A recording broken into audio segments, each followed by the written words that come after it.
Okay, connecting, and we are live. Okay, groovy. Just want to check that everybody is signed in and can access their character sheets. Yep. Hello, world. We're very, very sorry. And so will you No, we're very not. shortly. A lie. Don't bother accessing the per session stuff yet, because if I remember, we have a long rest to get through as well, so that should hopefully get everything back up and running, but just in case. This will be a test bed. However, can I also confirm that those who wish to hear Syrinscape can hear something? Excellent. Then I will ask you all to give us just a couple of seconds, folks, as we fling ourselves into the intro video, and then we will be right back. Excuse us.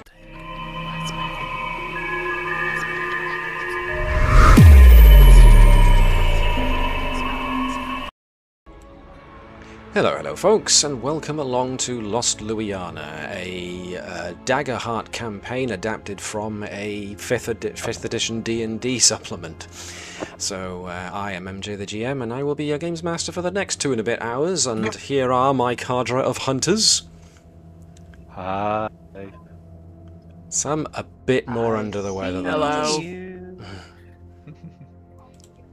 But you don't want to be seeing my silly face this entire time. Let's actually show you what you actually came here to see. Yes, that was actually twice within the same sentence, but hey. It's a whole bunch of silly faces. And apparently, Glitch is You're looking muted. in the mirror again. Yes, because Glitch is trying to nom dinner at high speed. Fair You don't enough. need to hear that. Fair enough. Next time I'll blend into a smoothie. Thank you. Next time I shall become a smoothie. I don't know So you just have where to I take was a going bite with and that. go, I'm going to I don't know stop where that you're right going there. with that. Yeah. Put the handbrake on right now. Okay then, well, before we get on with the game proper, there's my usual list of, hey, you guys are great salutations, but there's one thing I really need to do to correct what I said last time, which was I believed I had discovered the actual author of the Right Knight to Fight's guide to making custom adversaries for Daggerheart. I was wrong! Because the fellow I actually brought folks' attention to was one of the co-authors of, I think it was Fantastic Creatures or Mythical Creatures or something like that, one of those new supplements that have come out recently for. But nevertheless, yes, Right Knight to Fight, the fellow who gave us the amazing custom adversary guide, is actually Chris Davidson, and here is his drive-through library on screen now for those of you who are actually watching this. Yes, it's actually him. That is Right Knight to Fight. So, well, thank you so much. Here's his stuff. I've already got some of these already, just from it being you. So there we are. I thought I'd just nerd out, fanboy out for a moment there. Thank you very much for indulging me. So, Woo, go Chris! Yay! okay, so let's get on with what we were getting on. We were about to do a long rest for everybody because our group of hunters had not long finished defending the Cathedral of the Radiant Church from an attack by hordes of, well, undead and death-related creatures who wanted your souls in order to feed the Shattered Moon. But you have successfully managed to defend the cathedral against those who laid siege to it, and so now is a time for rest, recuperation, and maybe a bit of contemplation to see where it is we go next. So, I have a question. Will there be snacks? well, you would hope so, wouldn't you, for all the effort you guys have just put in? Oh, and I was saying, do we level up? No. The all-important question. We had a choice between leveling up and snacks, and we chose snacks. Wait, how many episodes has it been? I just need to check something. Is it 3? We have before currently he done asks a the question. prologue, and It's then been we more did than that, I our technical first episode-ish kind of thing, so which was It's Streets been of Terror. 2, 3. Okay, so it's 3 episodes before he asked. That's not bad. Oh no, it's because this is what the end of the first chapter. I thought. No. This is the next part of Chapter 1, which I call Looking Out for the Neighbours. Are we So- nearly there yet? And everybody needs good neighbours. But I No, already we're broke not into one of the Australian. neighbours. That's easy for you to say, mate. Oh my god, please. Crikey.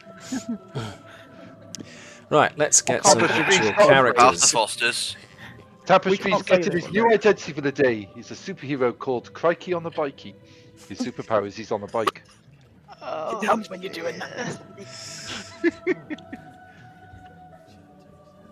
There's Peter, and there's I Tapestry. mean, we could either be nice and not, or we could just get a wheel and pick one each time. Oh my god, I nearly died just then. Okay, so, like I noted, you've not long survived the siege of the cathedral, and dawn broke, which meant that the cursed moon went away, and therefore all the creatures assailing the cathedral also disappeared. So, Yay, no more crazy. you guys essentially get a long rest to recoup abilities and whatnot. Long rests are different from short rests in that short rests usually give you about 1d4's worth of hit points or stress or armor back, depending on whether or not you choose them.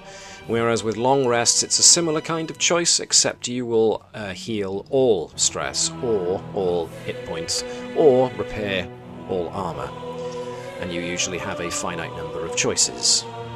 For glitch, I am going to also throw in the caveat that this is a major rest for glitch, and therefore one of her actions is definitely going to have to be obeisance to the patron. But I believe we take work on a project. For that. yeah, essentially work on a project. But when glitch is looking to do something as part of the obeisance to the patron, the gun in your holster is tugging very much in Galar's direction, and you are getting a nudge in your mind saying, look at it, look at it, look at it, look at the halberd, look at the spear.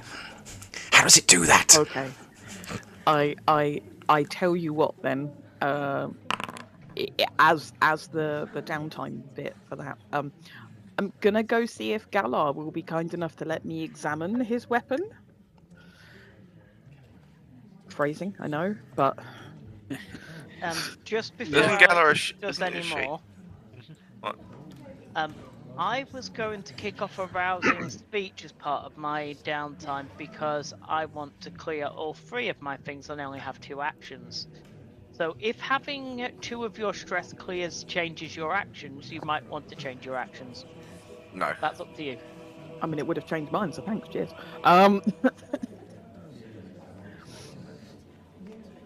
Yeah, Gala wouldn't have any issue with you examining the weapon. She doesn't really see it as hers, just something that's been given to her. Excellent. So, yeah, we'll do that, Matt. As I'll Okay. examine that and maybe make some sketches of it, that kind of thing. Yes. Write down some notes, that kind of thing. We will not be taking it apart because it's not ours. A very, very good observation there, and I was hoping you would make it. We will not be taking it apart, no matter what the patron says. The patron might get mad about it, but I shall remind them it's not ours.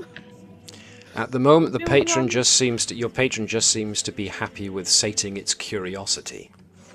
Okay, cool. Yeah. In that case, we will very much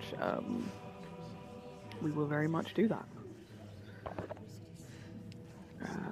We will state that. I don't know what to do with my other thing now. Crap. Was Now he that, tells me what to do. Tavis, you're saying, is that stress roll for everyone gains 2 stress back? Looks like. Yes.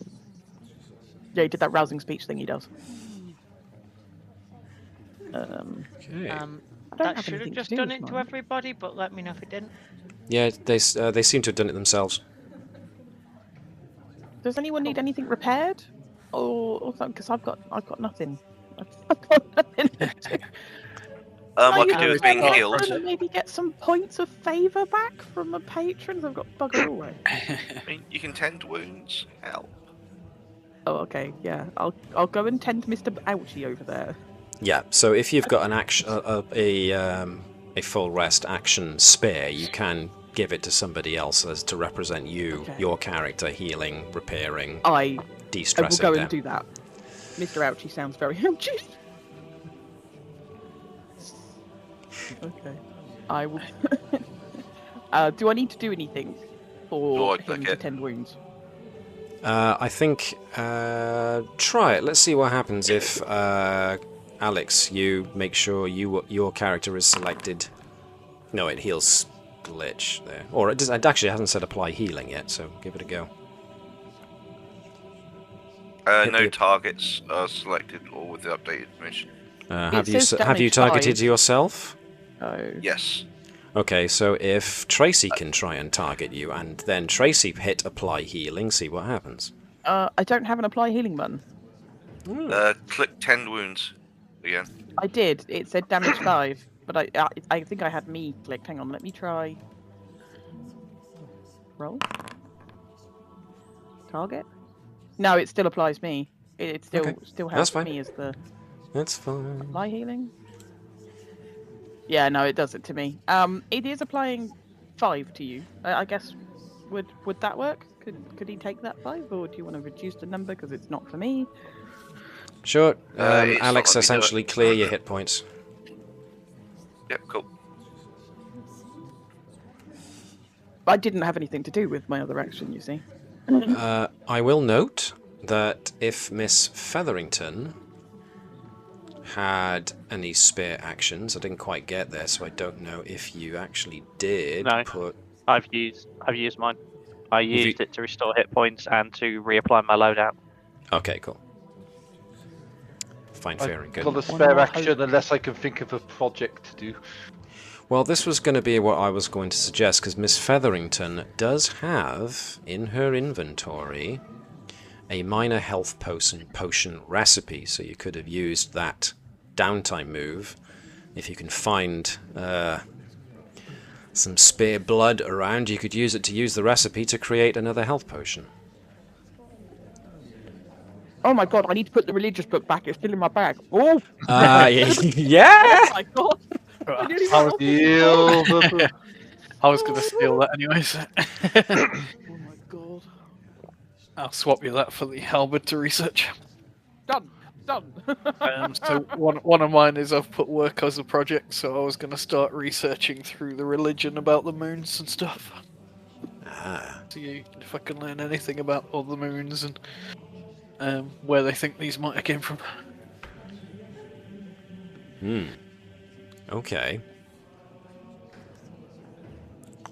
It's no longer in my possession. It's fine. It's not my problem if they steal it at that point. If Galar is just looking through the what's the word I'm looking for? Damn aphasia. I know it's not actual aphasia, because that would be horrible. But I do forget words, and they just leap out of my brain. The literature in the cathedral is what you've got to essentially conduct this work on a project with. Yep. And thankfully, it being a cathedral, you've got quite a lot of material with which to go through. So there's a mention that the cursed moons occurred around about the same kind of time as the Scourge itself. So the rise of the Scourge, which was these horrible beasts turning up in the streets, and maybe even people turning into said beasts, started around about the same time. Nobody's entirely certain why. At the very least, there's a lot of speculation in the religious tomes as to it being a particularly sinful time back in those days, which could just as likely refer to any point before the Radiant Church came into power. So, dealing with a good bit of bias here as well, unfortunately. But the Scourge itself and the arrival of the Eldritch Moons do seem to coincide. What happened to make them occur at the same kind of time at this present moment in time is unclear. If you gained access to somewhere with a bit more, shall we say, more like a large library or a bigger establishment known for books and knowledge and that kind of thing, you might be able to find more out than just that for the time being, but other than that, that's what you get for now. Alright. So, everybody has had their long rest, then I take it? Not yet. I was going to ask something. Yeah. If I can get hold of someone like Father Hawk or someone like that, can I find out if there are any sort of like identity papers or something like that that are in use around either for general stuff or potentially if you are high enough rank to actually be able to get out of the area? Reason being, it did occur to me, I have a set of forgery tools, and it might be useful to start making a sort of set of papers for an alternate identity, as Tapestry will probably at some point or other adopt. Ooh. According to Father Hawk, the quarantine at the moment is pretty absolute. Insofar as... actually, I'll do this as Father Hawk. There's not exactly what you would call a schism, but there were a number of us that volunteered to stay here in the Ruby District when it was sealed off. And you can read into that pretty much the truth, which was that a good many of us who were in the church and were in the cathedrals and our various postings at the time the quarantine was announced, we were given forewarning, as it were. A number of my colleagues and I decided that it wasn't fair that we were being offered the opportunity to escape the quarantine before the regular folks were, and we decided to stay on. There aren't that many of us, but there are enough. So trying to get through that blockade as anyone other than somebody with the right authorization would be very difficult, and acquiring that right authorization would probably mean you have a recognizable face. Mm-hmm. And if you have a recognizable face and name, then chances are that you've probably already been given the out. Right. But are there any sort of like identity or similar papers in general use that would mean there was a set format or something like that? Not that I would know.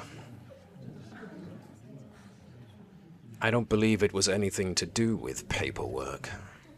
So, bear in mind, I'm not necessarily talking about specifically to get out of the area. I mean more just a generally recognised within the city form of identification for people of higher rank. I wish I could tell you. There may be an underground path. What was that, sorry? Sorry, you carry on. I'll ask in a minute. Carry on, Father. Unfortunately, even though I have custodianship of a cathedral, that doesn't mean I'm particularly high on the totem pole of the church's ladder, I suppose, of authority. I inherited this more than earned it, I'm sorry to say. Yeah. So, you've never carry any sort of identification? No, not really. I mean, he just gestures up and down to his ecclesiastical robes. Okay.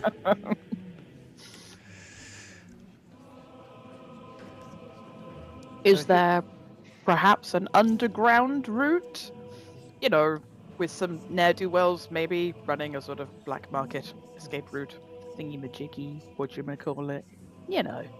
Are you looking to escape, Glitch? No, I'm just asking if there's a different alternative than forging our way out and attempting to go past the guards the nice way.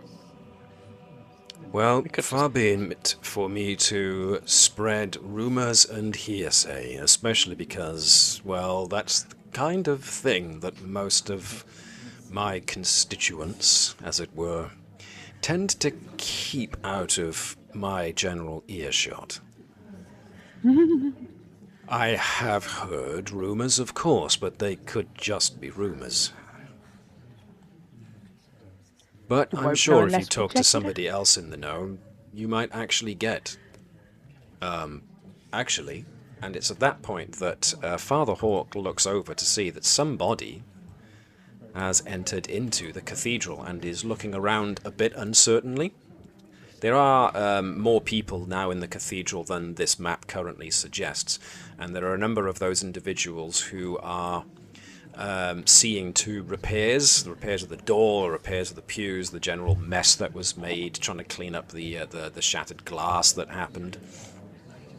And Father Hawk excuses himself very quickly to go and see the new person who has just entered. But as he does, there are a number of individuals, most notably those nuns that came in during the course of the night just before that big attack happened, who were escorted in by the hunter Gwendolyn. Gwendolyn? I believe it was Gwendolyn. I think that's what you called her. Let me just check my notes there a second. Geraldine, pardon me. Gwendolyn was, I was wrong. Someone entirely different. I've actually combined Gwenna and Geraldine quite nicely there into an entirely different person. So, you know, some kind of amalgam character. Does that work like the combined weapons? Well, yeah, Trick switch weapons. forms. Trick people. One's a commoner, one's a hunter. There you go. I've just created a superhero in Luyarnha. A new class.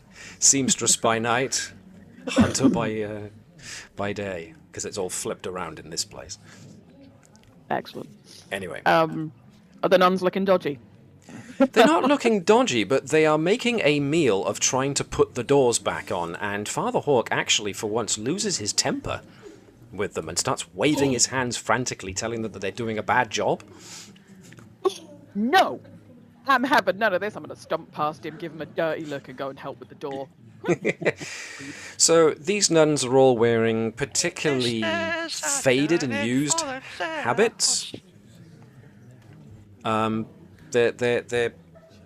habits are kind of not exactly getting in the way, but they do seem to be tripping over themselves a good bit, and they are assuring Glitch that they've got this, that they're doing a job, and since you were one of those who guarded the people last night, you shouldn't be lifting a finger.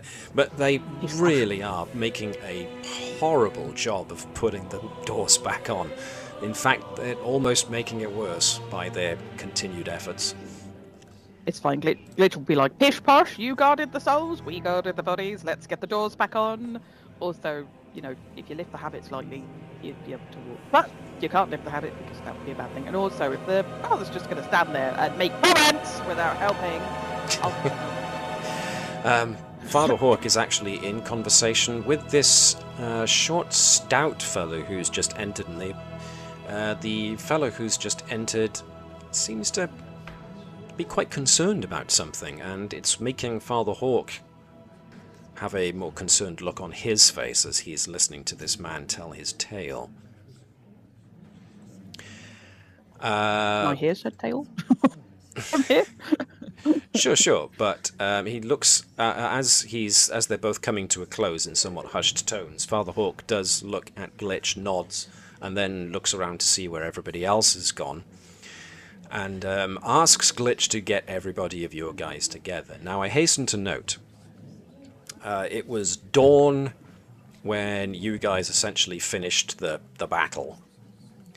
And you've had a long rest, so you've essentially slept for 8 hours. So it is now, what, 2 in the afternoon? I think. Hang on. Yes.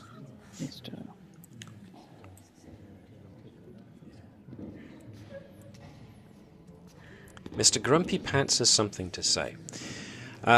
So, the new fellow who came in, he is shorter than most of you, but not to the point of being very, very small.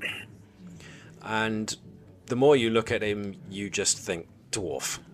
You don't know why you automatically know that, but you just think dwarf because he is short, he is stout, pretty solidly built. There is fellow. handle, there is spout. Make a save versus short-term madness, please. No, don't, but seriously, do that again and yeah. There will be consequences to bad jokes. Wait, consequences to bad jokes? Madness, you say? You can't talk. No, you will get sanity. Ah, but I have a very ornate scribe. I was like, is you trying to like break the record for how quickly you can kill a character? 45 minutes, you know, we survived longer than that, so... So the point I was getting at is that it's already 2 in the afternoon. You guys have probably had something to eat in order to help you get back to a sense of feeling replenished. Speaking of which, any and all per session abilities, make sure they are racked back up to what they were. I hope that they should have re-engaged when you had the long rest, but if you can check for me... No, they haven't. Okay, it looks like I do have to actually refresh session. So there we are.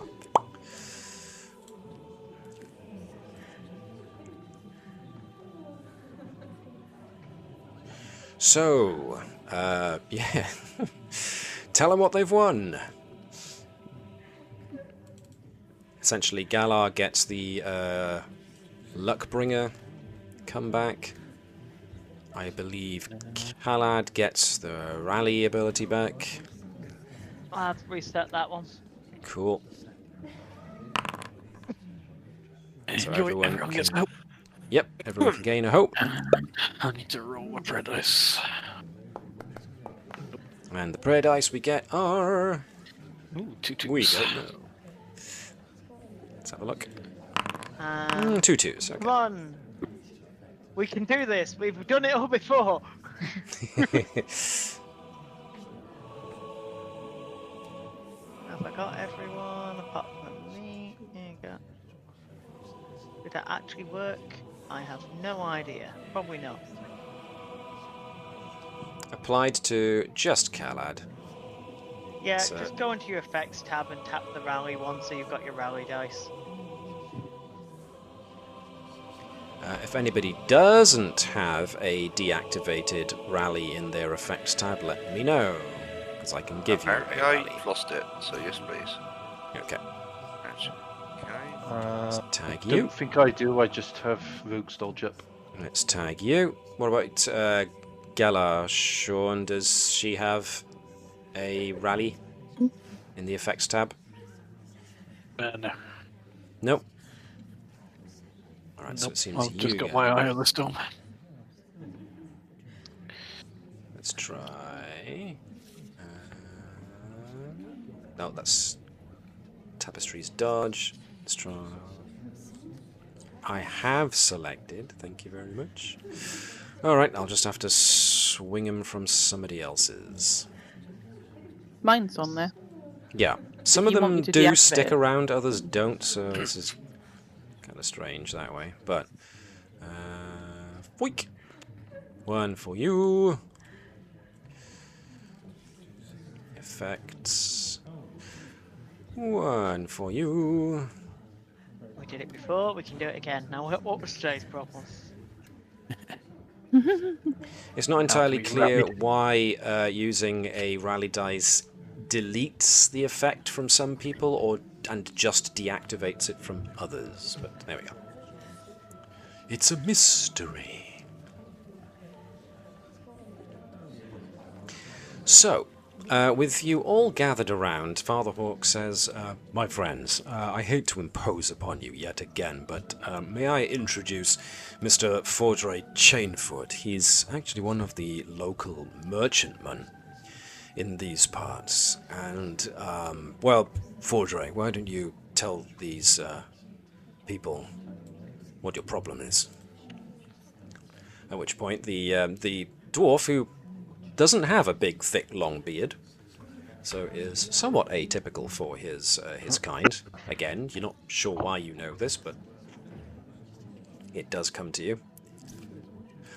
Right, well, hunters. Wait, did you tell me they were hunters? Father Hawk just shakes his head slightly. Well, I suppose it just makes sense since you're here in the cathedral and are heavily armed and armoured and such. Anyways, yes, my name's Fourdray, and I'm actually quite worried about my neighbours. A lovely couple, married couple, Yanda and Malena. They live across from me, and, well, I'm afraid something may have happened to them, or something, because when I went to check on them not long ago, I found their front door was open, and I knocked and there was nobody there. Nobody answered. And as Father Hawk will tell you, folks around here have learnt very quickly that if somebody's door is left open and there's no answer, then it's best not to proceed inside, because you don't know for sure who or what might be lurking in there. So naturally, I asked around first to see if anybody else had seen either Malena or Yanda, and so far nobody has. So it's most unlike them. We always say hello in the mornings. Especially Malena. She's a lovely young lass. She always says hello to everybody, and it was when she didn't kind of roused my suspicions that something was up. And, yeah, so the door's open, there's nobody in, and, well, it's usually around these parts that we get the local hunters to check out something like that, just to make sure. So, I guess you've got quite a few more cadres to operate under your auspice then, Father. Father Hawk frowns and just goes, if only that were the case, Master Chainfoot. Then he addresses yourselves. My friends, as Master Chainfoot has already intimated, our general policy around here is to send my hunter cadre out to investigate something like this. But unfortunately, with Geraldine injured, that means I only have a hunter cadre of 2, and the general rule is to send 3 people along to investigate things like this. Sending 2 is just too dangerous. Because then if one of you gets attacked, that only leaves the other one to actually deal with whatever the problem is. And that could, from past experience, be overwhelming even for a single well-trained hunter. So we tend to make sure that we have a functional hunter cadre of 3. And I'm down 1. I'm very sorry to impose upon you, but I was wondering if you could help Master Chainfoot with, do a quick investigation to see if you can find out anything about what happened to Master Yanda and Miss Malena.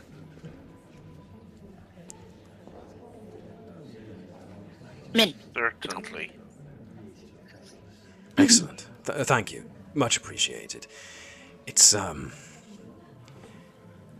become very much a community thing to look out for one another around these parts, and, well, from a practical standpoint, we have to check as to whether or not something has actually happened, and whether or not Master Yanda and Miss Malena were the victims of some kind of beast attack or something else. We need to know who's missing and who's... Well, let's not make any assumptions yet until we know something for certain. Master Chainfoot, if you would be so kind as to escort our friends here to Yander and Melena's house. I have to remain here, and he looks over with another deepening frown at the nuns who are still making a pig's ear out of repairing the doors. Looks like I have plenty of work here to do myself. Sorry, Tracy, I talked over you there. What was that? Gets in his eye line and scowls him. I'm sorry. Right, so Miss Featherington starts pushing the dwarf towards the exit, signaling time is possibly of the essence. The dwarf looks around and goes, "Oh, blimey! I say, you've got one of those mannequins. Bit pushy, isn't it?" Master Chainfoot interjects Father Hawk. She's fully she's what's the word I'm looking for? Autonomous. Thank you. She's fully autonomous. She is? Blimey. Never heard of such a thing. It's been a night for interesting revelations. But she's quite right. Time is of the essence. My friends, if you would. Of course, says Fordray. This way. He walks with a somewhat pronounced limp. Suggests that either something is very, very wrong with his leg, mostly his knee joint. He doesn't seem to have much bend in his right knee joint. But other than that, seems to be able to pootle along at quite a brisk pace. So starts walking exactly as he is. Okay. He clearly said this way. Yep. So Someone's going into their Tiny Toons logic. Not Tiny Toons, Looney Tunes? Thank you. You're welcome. Walk this way. Yes, indeed. So then, let me just take you to where we need to go next. So, Fordray leads you through a number of cobbled streets. Some of the cobbles are missing, some of them are sticking up at odd angles. It looks like the whole place has needed some maintenance for quite some time, but under the circumstances it's somewhat understandable that people haven't had the time and probably resources in order to do things like fix the paving. Nevertheless. Would there be light as it's afternoon? Good point, well made. Let me get you some actual light going here. It's a bit dark, isn't it? It's a bit on the dark side, Tom. Just a little. It's still dark. Okay, let me take the darkness away.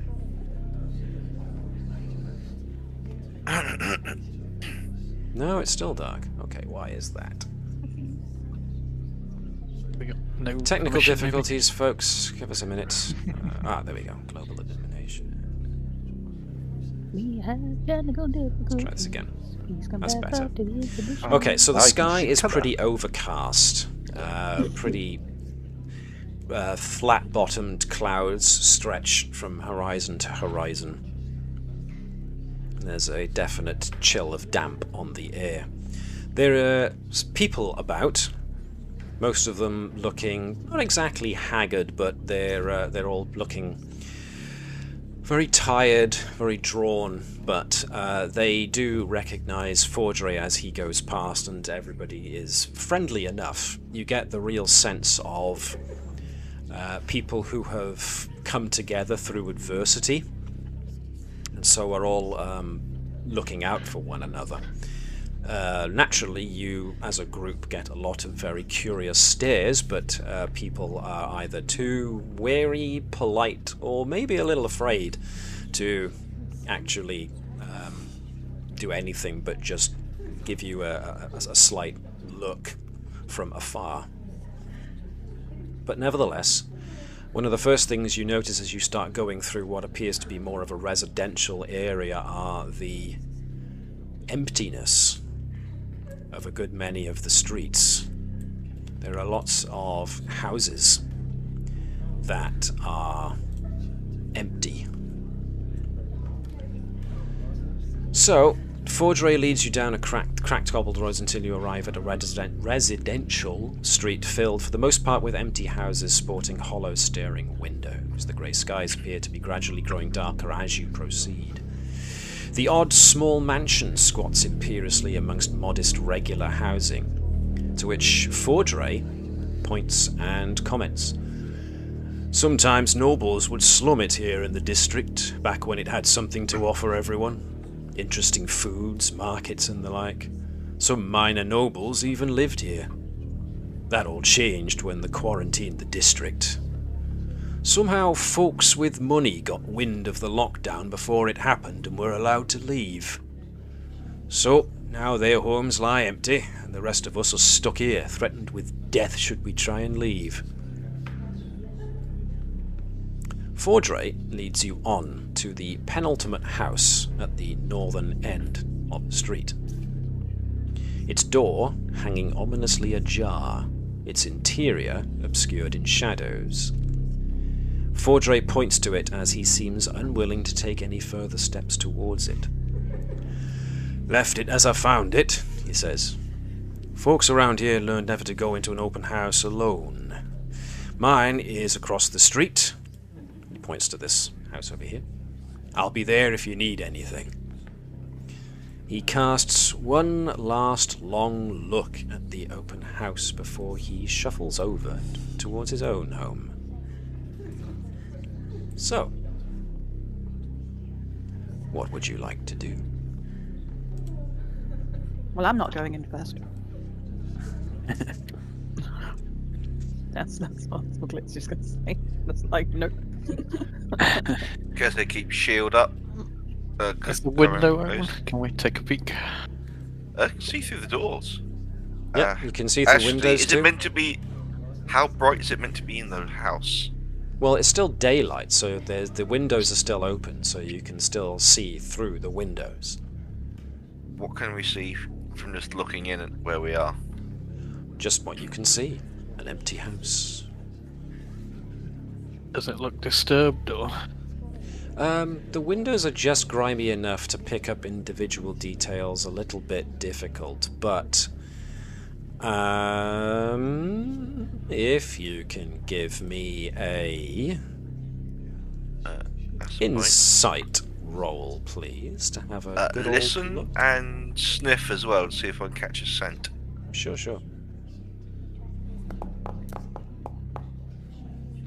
Oh, 2.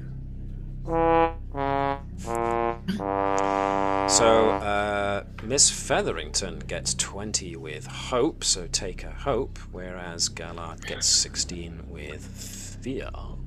But both of those are successes, so. Do I get anything or do I need to roll as well? There is a slightly metallic smell greeting your nostrils, but there's also something else. There's a very strange...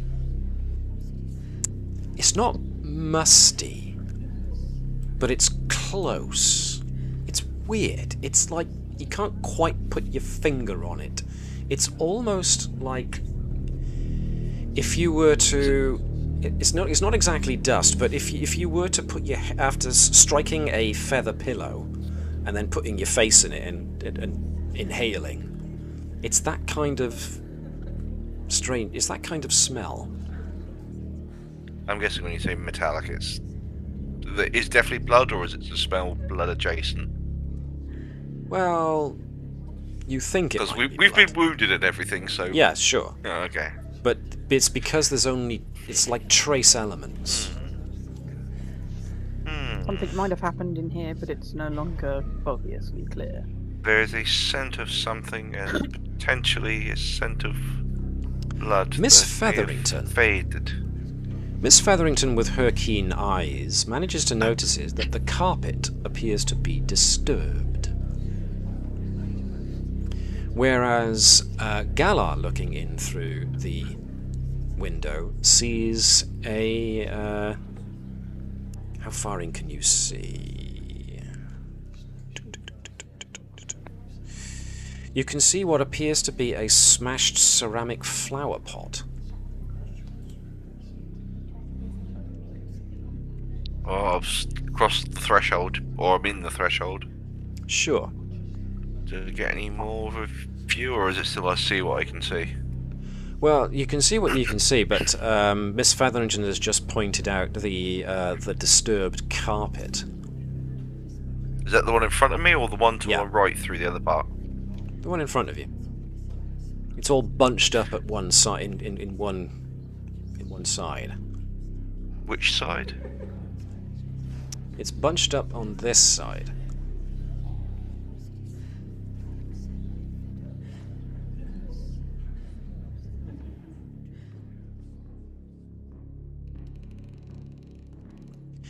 Going in closer, Peter can actually see the smashed ceramic flower pot, and it does look like that those traces of blood that you could smell, there's evidence of that on the flower pot. Give it more of a sniff again. Is that unusual smell a bit closer now? It just seems to be pervading the air.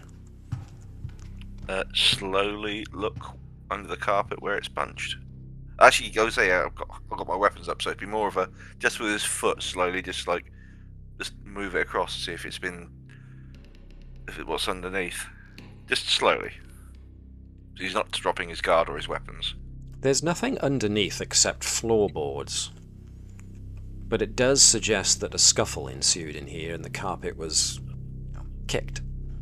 I was looking for trapdoors. No, there's no evidence of a trapdoor exactly. Galar has made it to the back door, and Galar, you notice that the back window is actually open, and it only opens from the inside and swings up out. Looks like there's a scrap of material there. I'm going to start sneaking around the back of the house. Okay. Once I'm outside to people, can I try and sort of like make a hide roll? If you really want to. I'm just going to stand. I will tell you this, front there's a door. wall in front of you, which is why you can't go that way, because there's a Yeah. house directly in front of you. So. Finesse check 9 with fear. I'll take the material and see if I know what it is. Well, it looks like clothing. Where's the It's a front door? strip that's Oh, it's been there. caught on a nail. So sniffing again, looking for any other signs of blood apart from on the pot. Sniffing, you do find that there are small blood drops, and they seem to start over where the smashed vase was, and they go towards the open back door. Something went this way. Glitch, you were near the back door, as was... the front door, as was Khalad.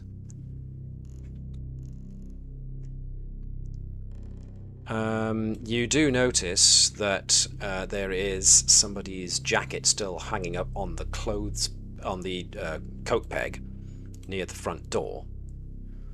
Man or a woman? Just, is it obvious? What was that, sorry? Was it a man's one or a lady's one? It looks like a working man's jacket, yes. It's got some well, traces of, like, okay. just plain old soil dirt on it. Well, he's definitely not gone out without that. Hmm. So, he's not gone for a walk. Examines the It looks like floor someone outside the window. Okay, so... There is a footprint. There are footprints in the soil outside the back window. The first couple would suggest a heavy landing. But then there's also a bloody handprint next to a very pronounced footprint. Glitch is going to examine the outside. Okay. Gonna see if I can find any more drops of blood. Basically, see if I can get the trail and the scent. Yep. The drops continue out this way, and it starts to get a little bit difficult to tell for certain because there's a lot of disturbed mud here in the back garden area.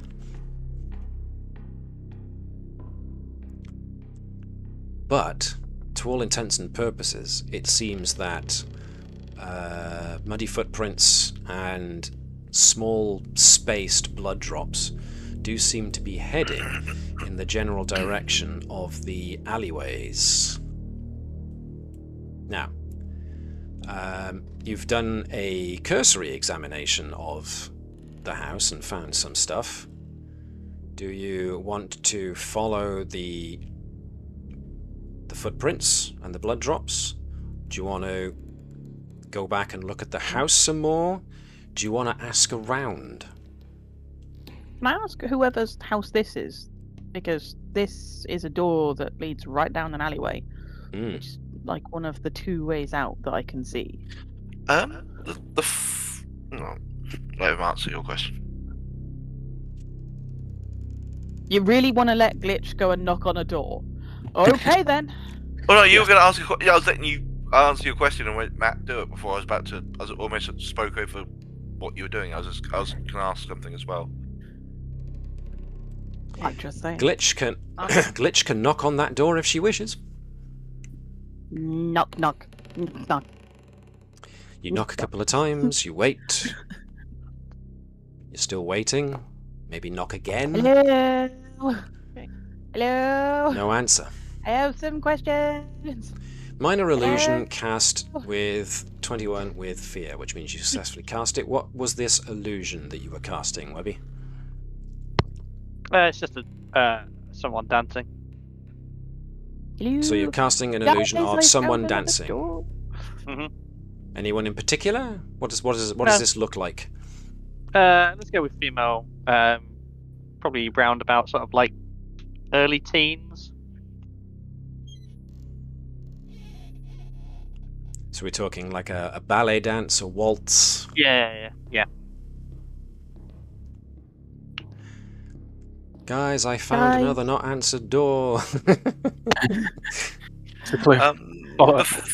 is the footprint.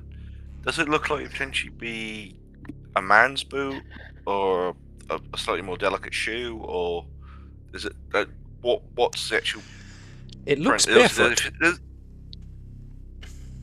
It looks barefoot. Now the size of the footprints are interesting.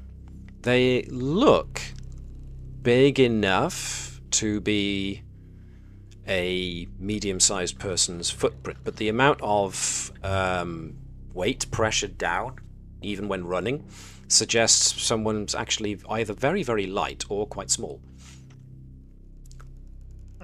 But has reasonably big feet for somebody who's that small. Start examining them. We said look barefoot. Looking for any signs of.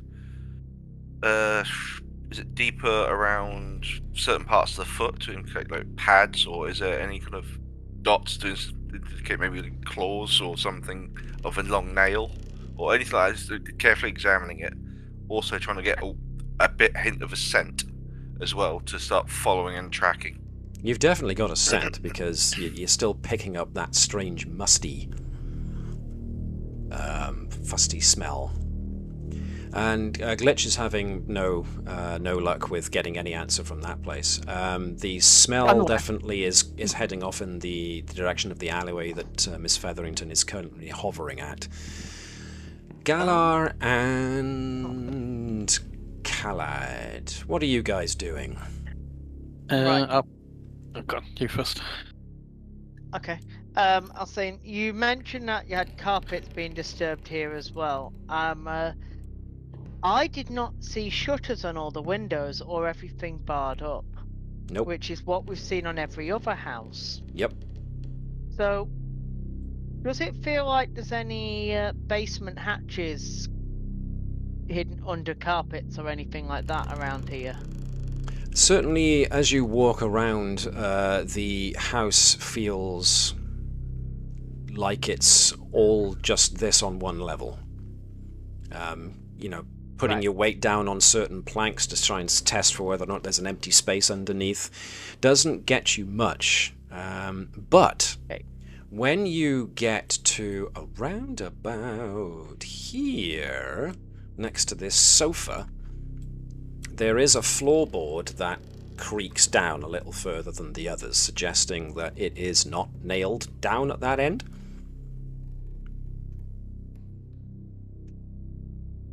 Let's lift it up a bit and then have a peek through an eye on my hand and see if I can see anything down there. So you can prise it up. Save pulling the it- whole thing. I don't Yeah. have to prise the whole thing up. I just have to prise it up to get one hand in and have a look.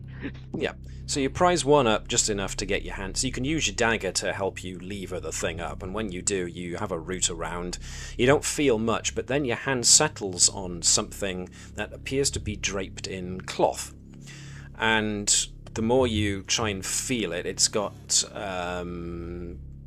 quite a pronounced end, but then a long, slender length to the rest of it.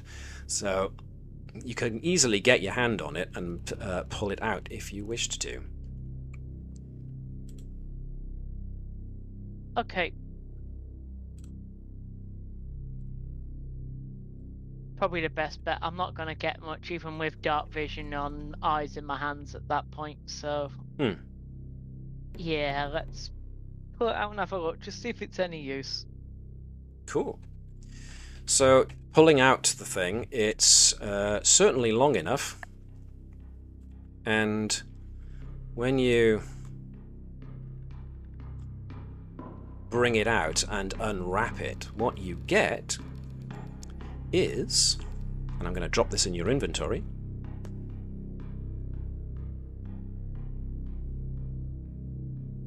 Oh. a very interesting looking rapier. It's made out of a kind of material that you haven't come across.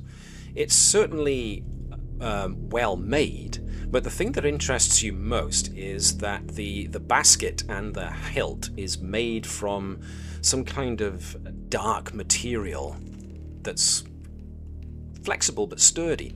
But there's also like jagged lightning bolt insignias across an insignia across the front of the basket.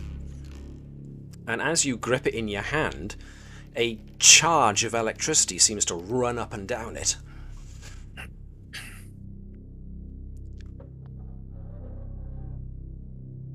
I think I should keep hold of this. They might need it when we find them. Galar, however, you're near a chest of drawers.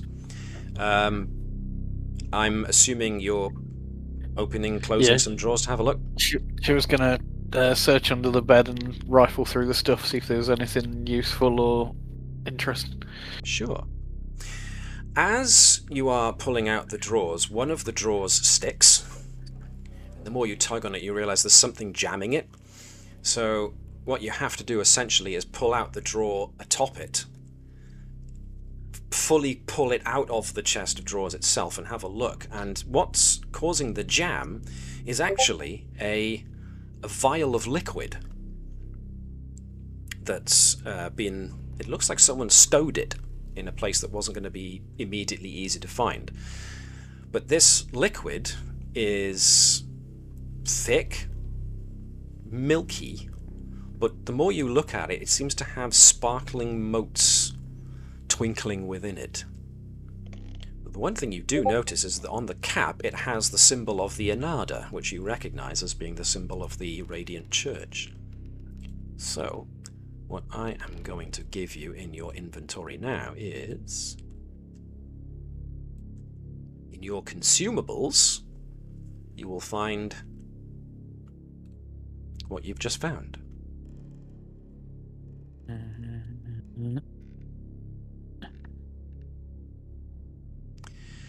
Right, so where's Glitch? Sticks note to door that we called at the house, and I go no down. Drops note on the dwarf dude house and comes back to the group. Well, yeah, Fordray's right there. He's kind of hanging around on his own porch. He's not actually gone into the house. So if you want to talk I'll just hand it to him and walk off. Okay. What was the note? Called at house to the right, got no answer. Shrug. So as Glitch is walking away, he opens the note and gives it a read and goes, oh, miss! It's empty! It's one of those mansions I was talking to you about. Nobles used to use it. Oh. As like a vacation house or something. Okay, ignore my note then, it's fine, everything's good. Whoops. Kalad, as you come back into the house from the back door and notice that Galar stands up with this vial of whatever she's just found, your attention is drawn to a picture up on top of this clothes chest. Chest? Another chest of drawers, big one. It's a picture. Not an armoire?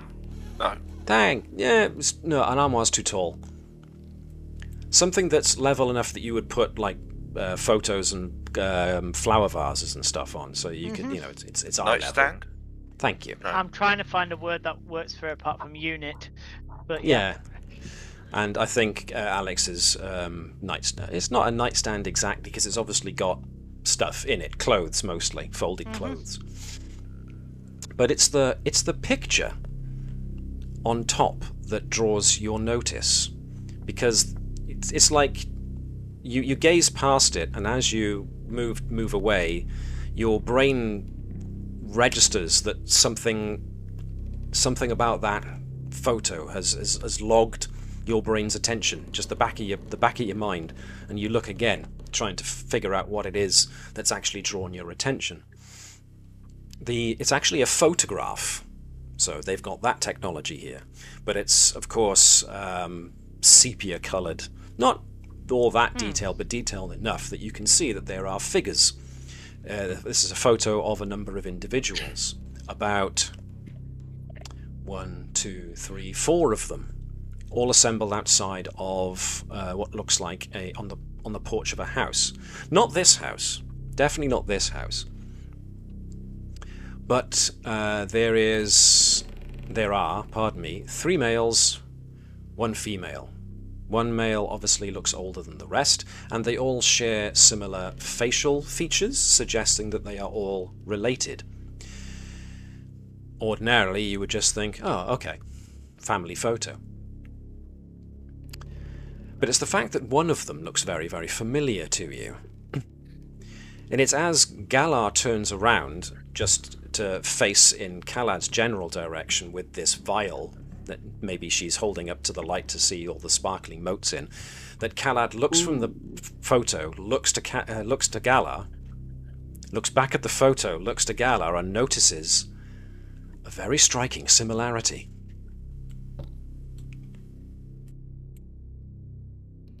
The female in the photograph looks like Galar, except not see-through. Hello. How long have you been a spirit? You can't remember. Yeah, I don't remember. I mean, a lot of us don't remember a lot of things. Exactly. That looks like you.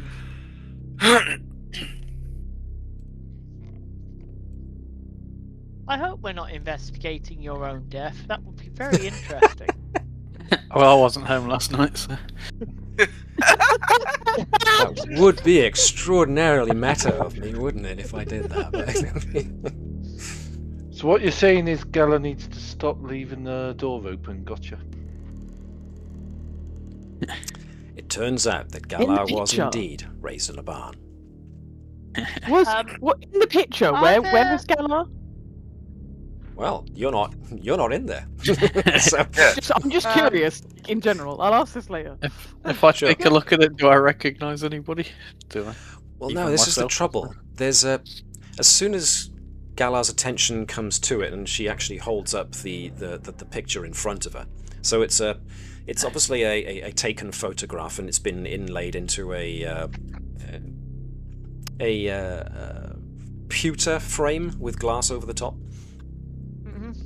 There are indeed 4 individuals, one of which bears a striking resemblance to yourself. There are two younger males and one older male, and you get a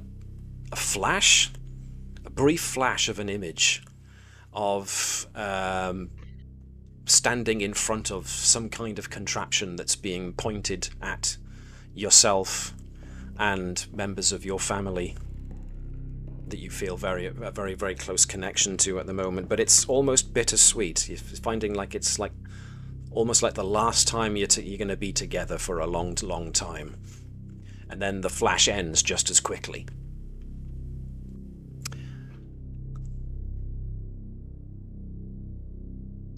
You want me to take the photo with us or leave it here? It's your call.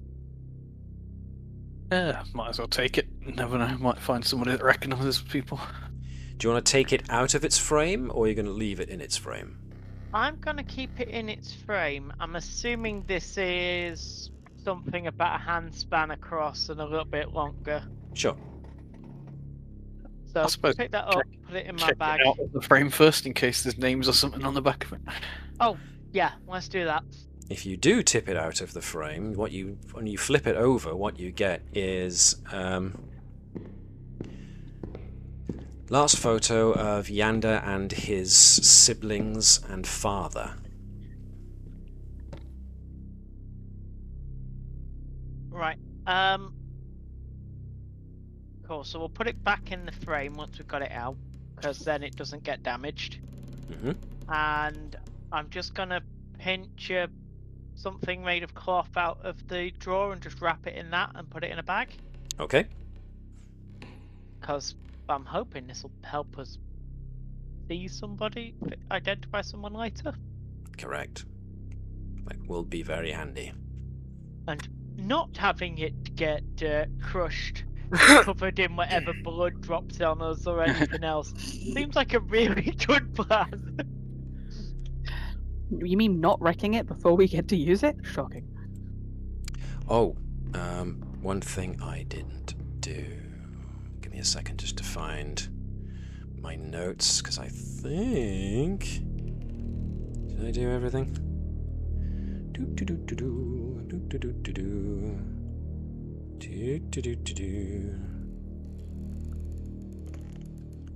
Sorry folks, just a moment. I want to check that I've got everything. Right, so you found that.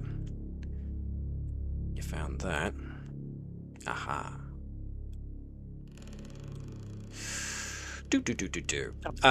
Khalad, the weapon that you found. Yep. Also had a note wrapped in the cloth. I knew I'd forgotten something. What did it say? Because obviously I found that while I was using the cloth to Yes. wrap up this. Thank you. Please Thank don't you. steal. Thank you for saving. The you find it's actually got a coin.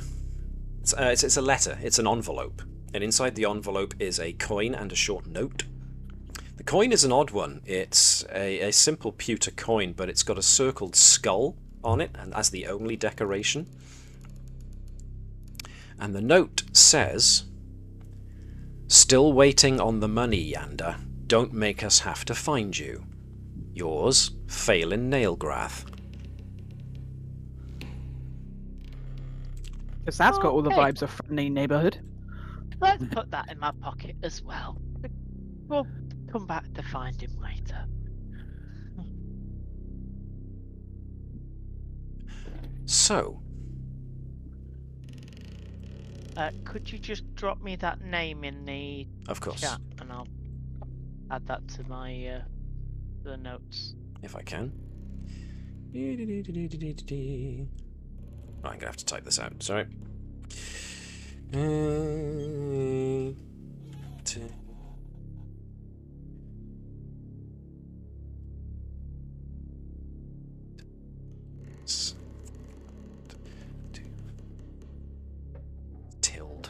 the tilled character. There it is.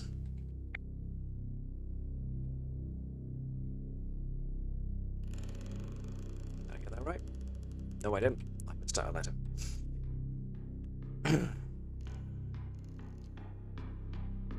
Thank you.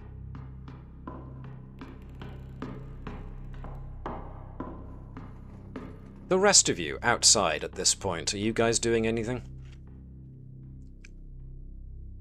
I think just waiting for others. We've got the direction, we've got the scent, we're ready to start tracking. Let's catch up with the group then.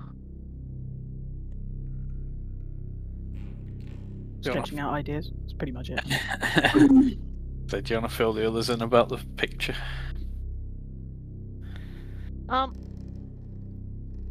I've got something that might help us identify the missing person.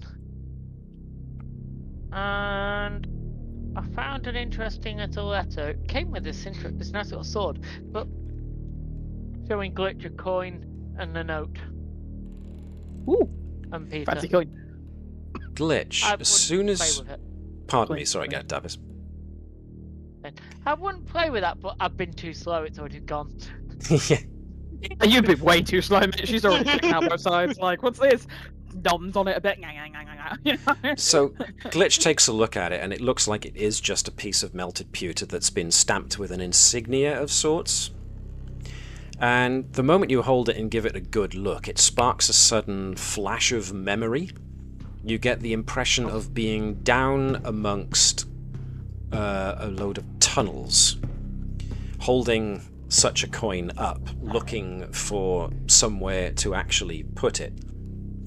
And Ooh. the last thing the vision shows you is something about a symbol on a wall,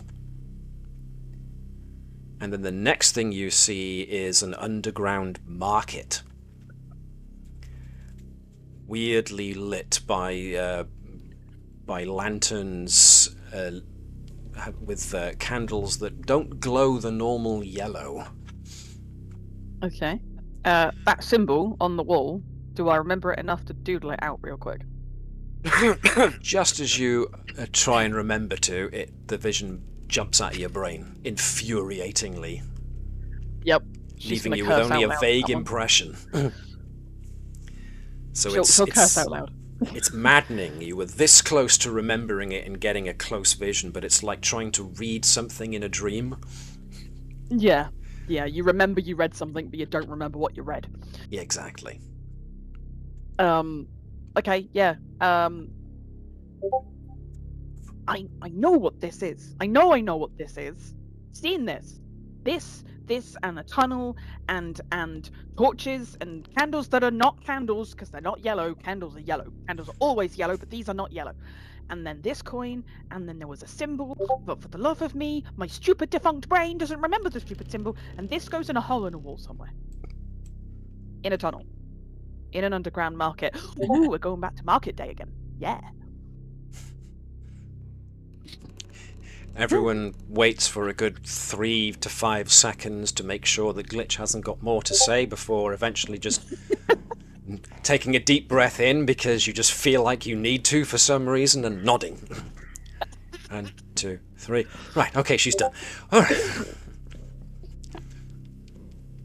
Stops dancing, holds out hand towards the note, says does Miss Featherington. It's across the note.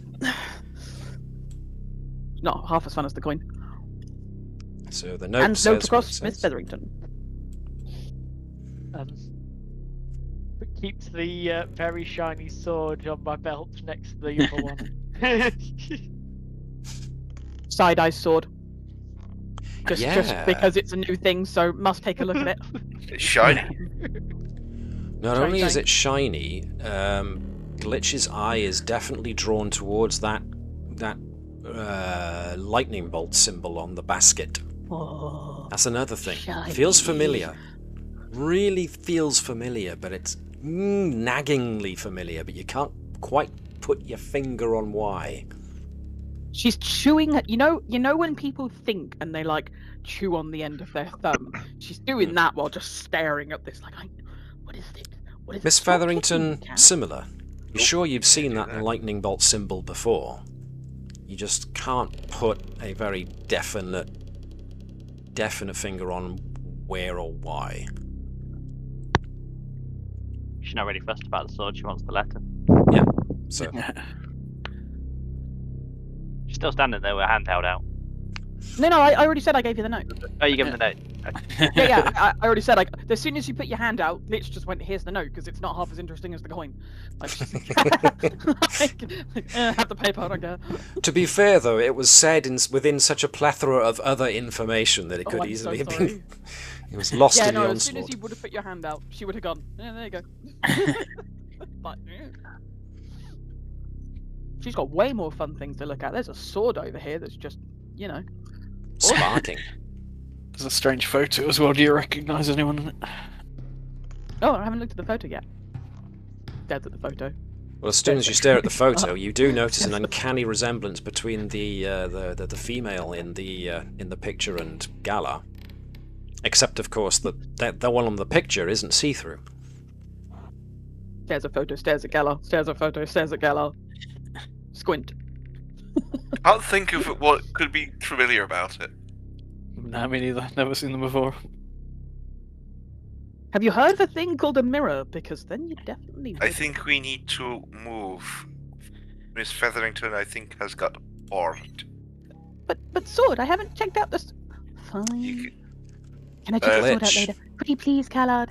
Heads off with following Actually, no. Featherington and sniffing along as he goes, trying to keep the scent. Cool. Tapestry. You were stood apart from everybody else and noticed, Glitch was very interested in the sword that Callard brought out and the way she's trying to practically beat her fist against her head to try and remember. Callard looks at the sword, but then his eye gets drawn down. Well, I say eye. His attention gets drawn down to the holster that Glitch is wearing at her side and notices the very same jagged lightning bolt symbol. How has Glitch not figured that out yet? Because she hasn't looked down yet. She's so scared. It's unbelievable. Which is why it took Tapestry to notice, because Tapestry is a step back and always watching. So you're saying, I'm noticing that Callad's noticing that Glitch has the lightning. I was going to say, I think he used the wrong name, Matt. I kind of got like, wait, what? All right, so Glitch is fascinated with Callad's new sword. Yeah, very and much. This sword has a lightning bolt symbol on the basket, and Glitch is claiming she recognizes it but doesn't know why. Yeah. Callad, who's a step back from all of this, looks at... sorry, not Callad. Tapestry looks back. It's a step back from everybody. Looks at Callad's sword, looks down at Glitch's holster, and sees it's the same symbol on both. I apologise if I made that unclear the first time. Right. So many... That's okay. Sorry, when he said Callad was looking down, I was going, wait. No, pardon me. Tapestry has managed to see the link that Glitch hasn't made yet. Is there anything in the holster? Yes, it's her my pistol. Okay.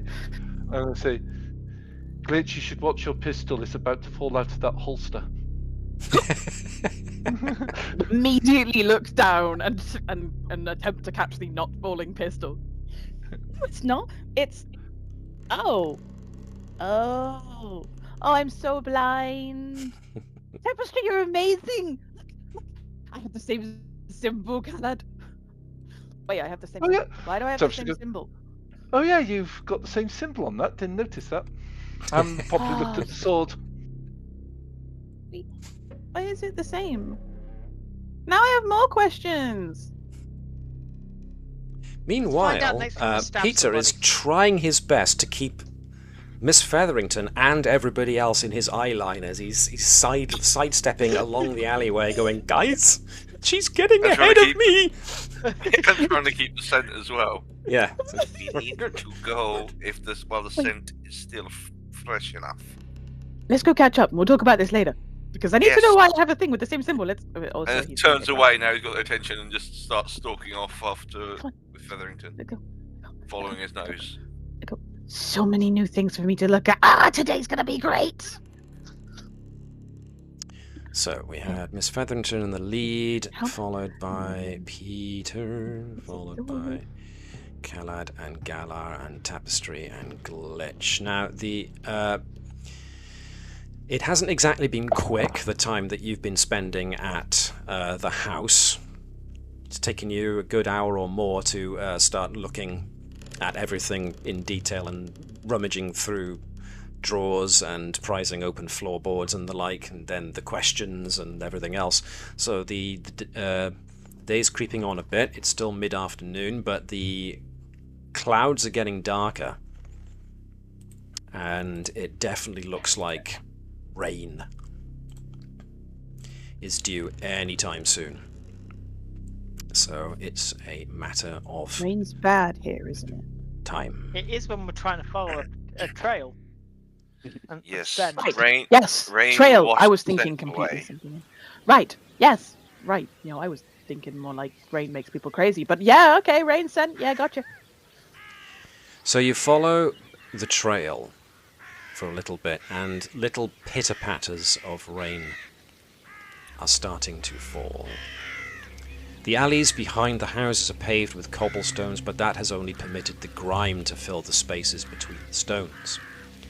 Broken furniture and rotted crates and barrels litter the lengths of the shrouded alleyways as a light rain begins to fall. An unseen distance away, crows call loudly.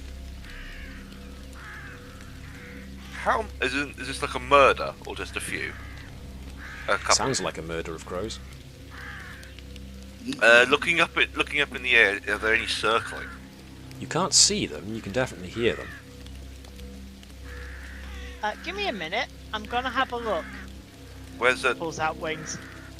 I was about to say where does the sun go, but I dare say it's through the body that's out in front of us. Yes.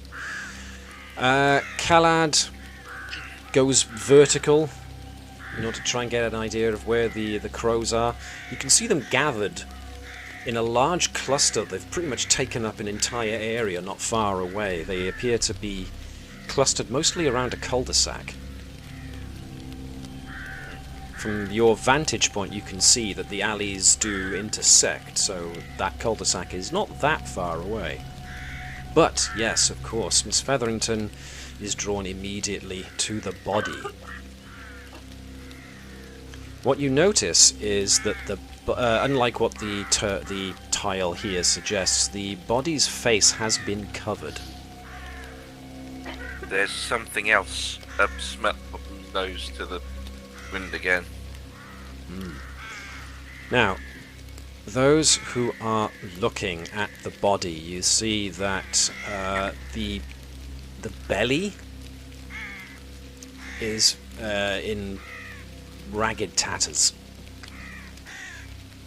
And you can't be sure because the covering over the face doesn't make it easy, but there's definitely blood smears on the covering of the face, particularly where the throat should be. Peter, yes, you can definitely detect the very distinct smell of more blood coming from close by, but that looks like it is an animal rather than a person. Does it have the same musty smell on it? The musty smell is, again, all pervasive around here, but no, it's not the origin of. But it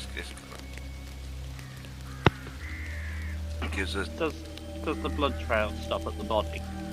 No, the blood trail does not stop at the body. In fact, a thicker trail of blood goes along the alleyway, pools for a bit around near the body, pardon me, and as Peter goes off, these spots of blood are occurring more frequently and bigger drops of them.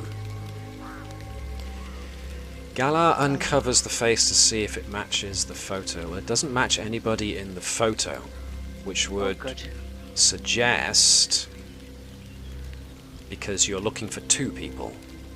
And if the female in the picture is Galar herself, and the note on the picture said Yanda is one of the boys, basically,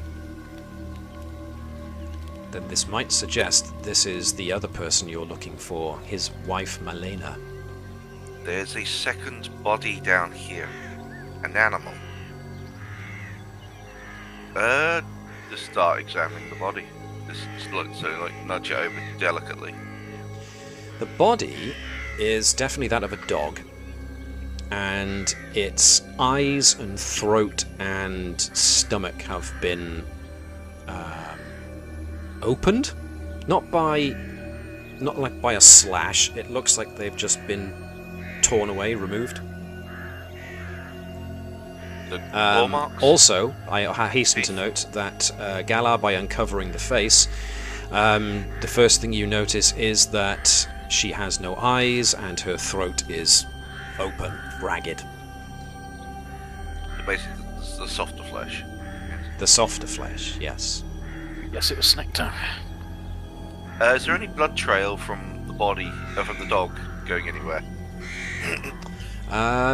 The trail of blood that you've been following goes past the dog. What you notice about the dog is that there are a plethora of black feathers around it.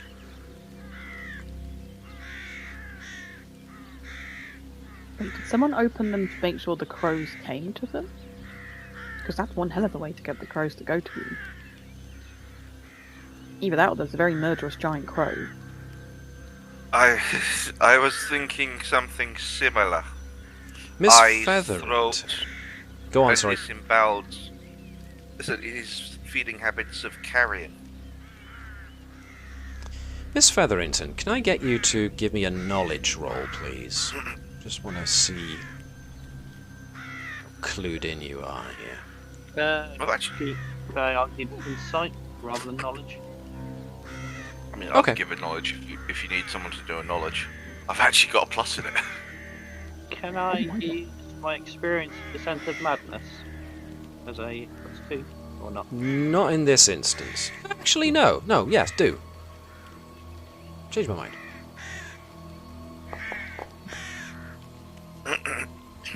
Cool. Wow. Huge success there. Okay. +2. Likewise, Peter can give me a knowledge roll if he wants to.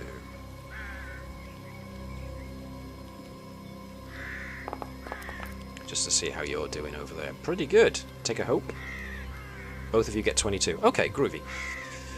Miss Featherington first has a look at the wounds. Was it done cleanly or with a blunt object? Neither. It looks like the eyes, throat and soft tissue were cored out by something stout, wide and sharp. Same goes for the dog, but the difference here is that the dog appears to have been cored out by multiple small, sharp. Now, I can't comment on what Glitch said because I didn't examine that body, and vice versa. So it's like It was Featherington, pardon me, that made the observation of the female body.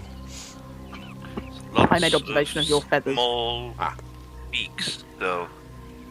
Potentially, actually picking up the feathers, just give it a sniff. Does it smell like crow? It smells like crow. Yeah. No, it smells like mannequin. Crows. Many crows. Callard, since you've got the highest presence here, just from what you're doing, looking down on everything that's going on, your first impression of the fact that the face of the female was covered up suggests to you that whoever did this felt shame for what they did, and so covered up the face so they didn't have to look at it.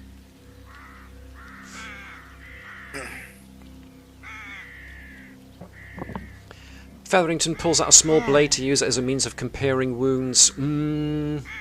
Your small blade isn't wide long or thick enough. Something else. Were the were the crow injuries inflicted after death? There don't appear to be... no, the wounds you are looking at were made... By the one. I've not Well, come back to you and said yet. The wounds around the throat were the ones that killed this woman, and her eyes and stomach were then clawed out after the fact, but not long after.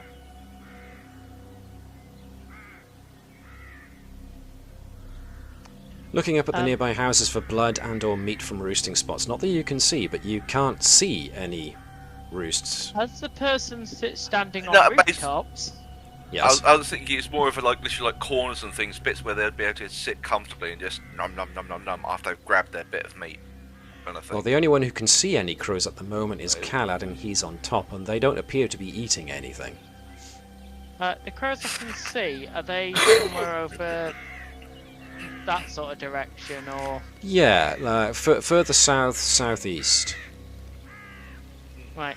There's no marks on the roofs of something a bit bigger than a crow landing nearby, is there? Not that you can see. And I said now, basically, time to compare notes. The dog was killed by many crows. A murder descended on it. Whether it was alive or dead, I could not tell before feeding. But throat, eyes, stomach opened. Yeah, the woman was murdered too. The crows are over in that direction at the moment. They're all in a cul-de-sac, cawing away, but... Ah, similar but bigger. Tapestry. Singular. The moment Khalad says they're over another cul-de-sac cawing away, you realise you can't hear cawing. I can't hear any crows cawing. And as soon as he mentions that, you all realise the crows have gone silent. Oh, Starts looking back in about. a sec. Flies back up. They've all gone. You look up at the sky to try and see if they've taken off. Nope, no sign of them. Are they ever really here? Just like that girl who was dancing in the wait. alley. Could Go be check where they were. It could be an accursed beast, an avian, maybe.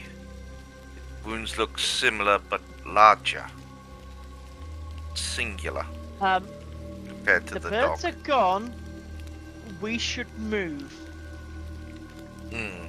Towards where the birds were or back? The blood trail, the steadily getting bigger and thicker and more regular blood trail, is still going south. Points at the neck wound whilst dragging the body past. Yep. Well, are we going on another body adventure? Are you taking it with us? Keeps the nose out. Keeps the nose out while following the blood, but trying to keep an eye, keep a lookout for the crows, or a nose out for crows, or anything Hello. strange. Come. Oh, musty, like a nest. Feathers like they'd used to lie in nests and things. That kind of smell. I know what the scent you're talking about, actually. There you go.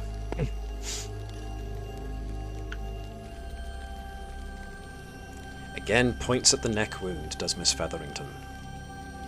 Okay. Stares at neck wound. What am I looking at? It's the same as the small ones. Something big. Yes. Bored out like a beak. So I was saying maybe an accursed beast, an avian. What comes to mind from viewing it from afar? It's almost like it was covered out of shame. The monster has shame? Accursed beasts are people, or were people. Maybe some humanity still left in Just it. thinking about the house, it did have shutters, didn't it? It did. Okay. Draws knife at points at neck. They disappeared before the moon came out. Is there something in the neck wound? No, but it suggests that from the sheer amount of blood around that area, it suggests that was the fatal wound. So she exsanguinated through her neck before the eyes and the belly were torn out. Or pecked out. Get what? Yeah. Well, I'm trying to get what Miss Featherton's trying to get us to notice. Hungry.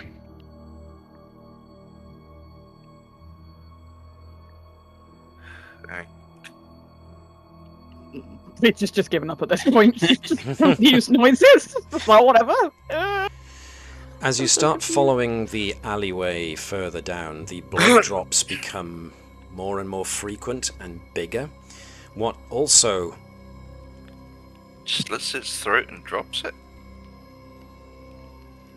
picks up body, slits its throat, and drops it, suggesting that was how she died, kind of thing, I suppose. Webby will have to, of course, Yes, correct. indeed. Yep. But as you're getting along, you're noticing thick bits of bloody tissue are scattered around, and very large black feathers. Every now and then, not often, but every now and then, thick, big black feathers, much bigger than a crow's, but mostly interspersed amongst drops of blood and the occasional bit of what looks like gobbets of flesh. Grab a feather and just, as you're going along, give that a sniff as well to familiarise yourself with its scent. I'm This guessing is it's gonna be that definitely the musty strong, smell. musty smell you've been getting. Very, very bird-like. I'm Right, just pocketing continue. them. I continue going further down. I love that picture, Gareth. Thank you. I thought it was appropriate. Motherfucking big bird. So, whoever's leaving this trail has obviously suffered some kind of physical trauma to the point that they're bleeding a lot. You eventually come upon a discarded shirt that shows its seams burst along the shoulders, and even more scattered black feathers. Didn't the father mention the Geistnacht, or was it the moons that can turn people into beasts? Maybe someone turned last night. Just they around turn the every corner. night. Pardon me, go, what was that, Sean? Maybe they turn every night.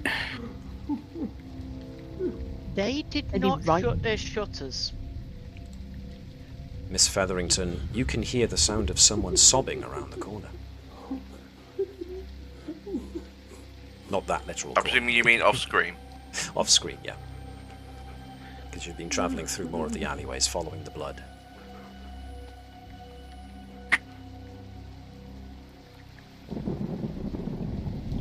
Charming. Return to sender. You cannot return to. Oh my god. Return to sender. No, It's, don't ruin my favourite song. Don't you dare. Don't you ruin this song for me. Oh yeah, don't you ruin that song for Return me. to sender. I know we Yeah, can too live, late, he's mother. already done it. Don't make me come down the hallway. So what's this madness? So we're gonna go find the crying sound, are we? Yes. Does someone more friendly want to say hello before Featherington does?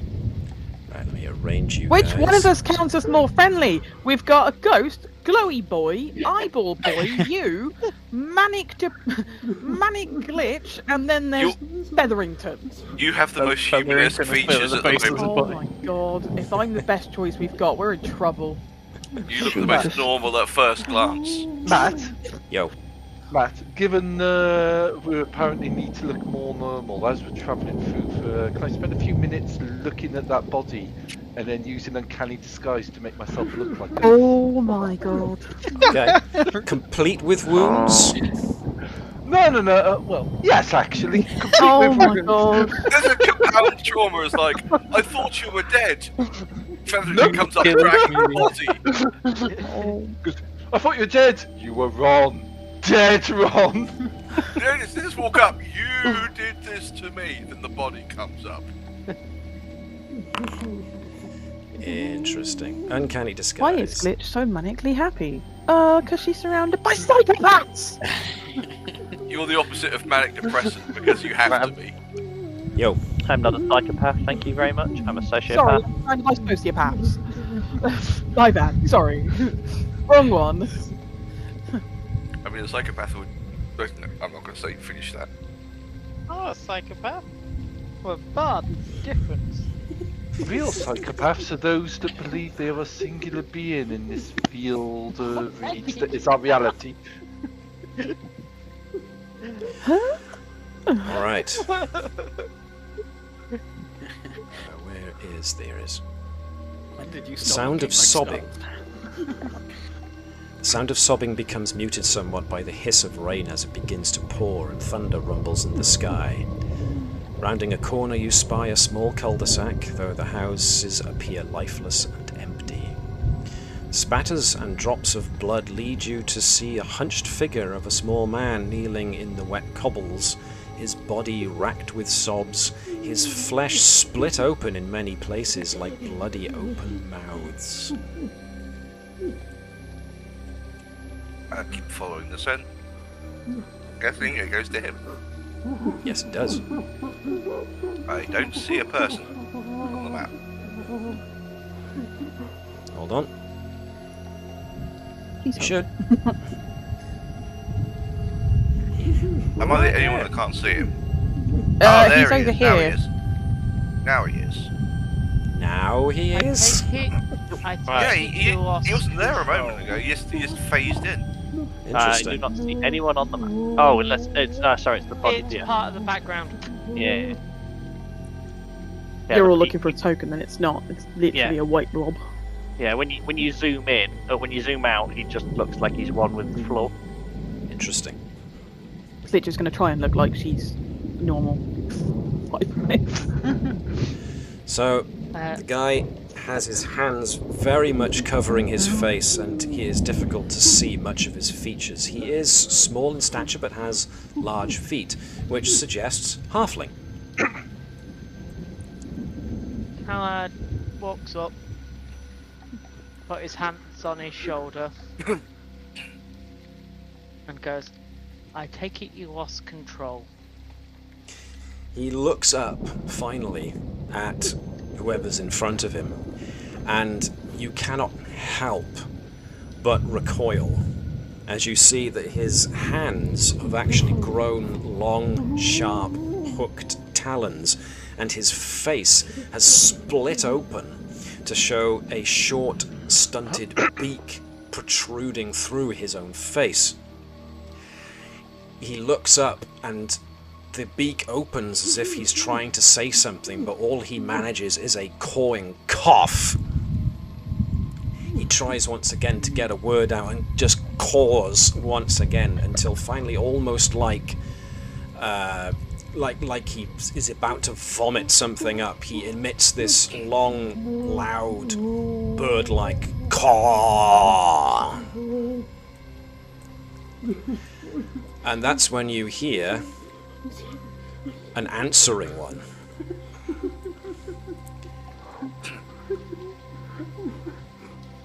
As you suddenly realize you're not alone in this cul-de-sac.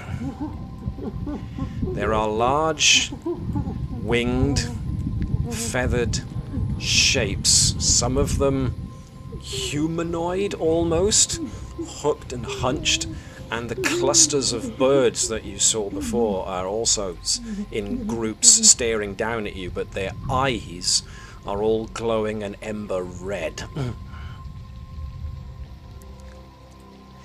And that's when you are drawn back to the man at your feet, who then, his body shudders as he is racked with final transformations. His beak elongates painfully and his skin rips open as feathers just push themselves out and these large black wings unfurl from him.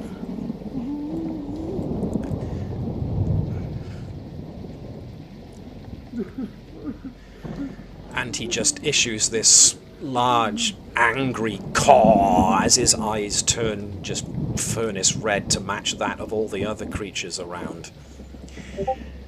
And this is where we throw things into initiative.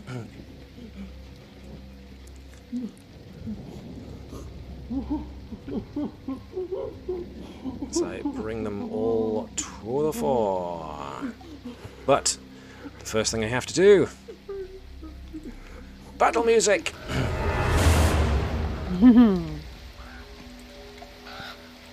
So, Tapestry has requested to act first, unless anybody's got any objections. Nope, I'm hiding behind Khaled. Well, Although I have just realised I'm hiding next to a thing now, so, you know, slightly problematic. As I've disguised what I presume is this or goes another, I'm just going to whip up the crossbow and go, in the best woman's voice and type of script use, go, I brought you into this world, it's only right I take you out, and fire my crossbow at him. Don't you have You're the actually gun? going to target him there. Yep. Is that your target reticule? Yes, it is. Okay. Yep. So you have a rifle, why are you using the crossbow?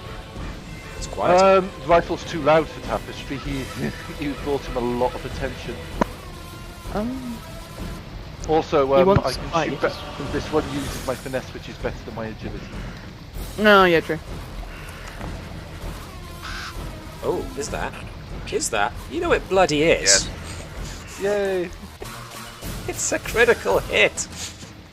And Huzzah. because they're allies in the Leah range, I get sneak attack. You do.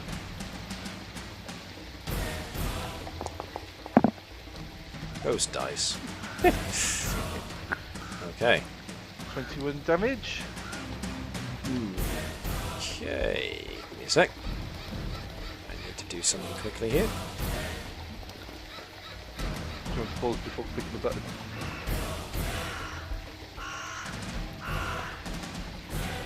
Whoop. No target shared with... What? You roll the damage, let me deal the damage. Targets. No current target. Okay. What now? There we go. So you strike a very telling blow to this guy as you essentially shoot him in the back, and he spins his head around and just glares in Tapestry's direction. Seeing the face that's being worn, you just get madness in the eyes, but then the beak opens to speak, and what you get instead is "Yanda, no!" in a woman's voice coming out of the beak. Yanda, yes! In which case I'm going to take a... oh, by the way, you gained a hope for that critical hit, don't forget. Hope I do.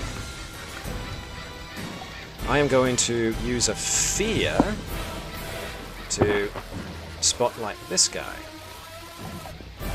At which point I am going to then spend another fear to use the guy's ability. This one lets out a... this one on the top of the roof by there lets out a loud resonating core that activates... Woo! Maximum! Right. So this one's going to drop down and is going to target Featherington. At least they're only half damage. They're only half damage.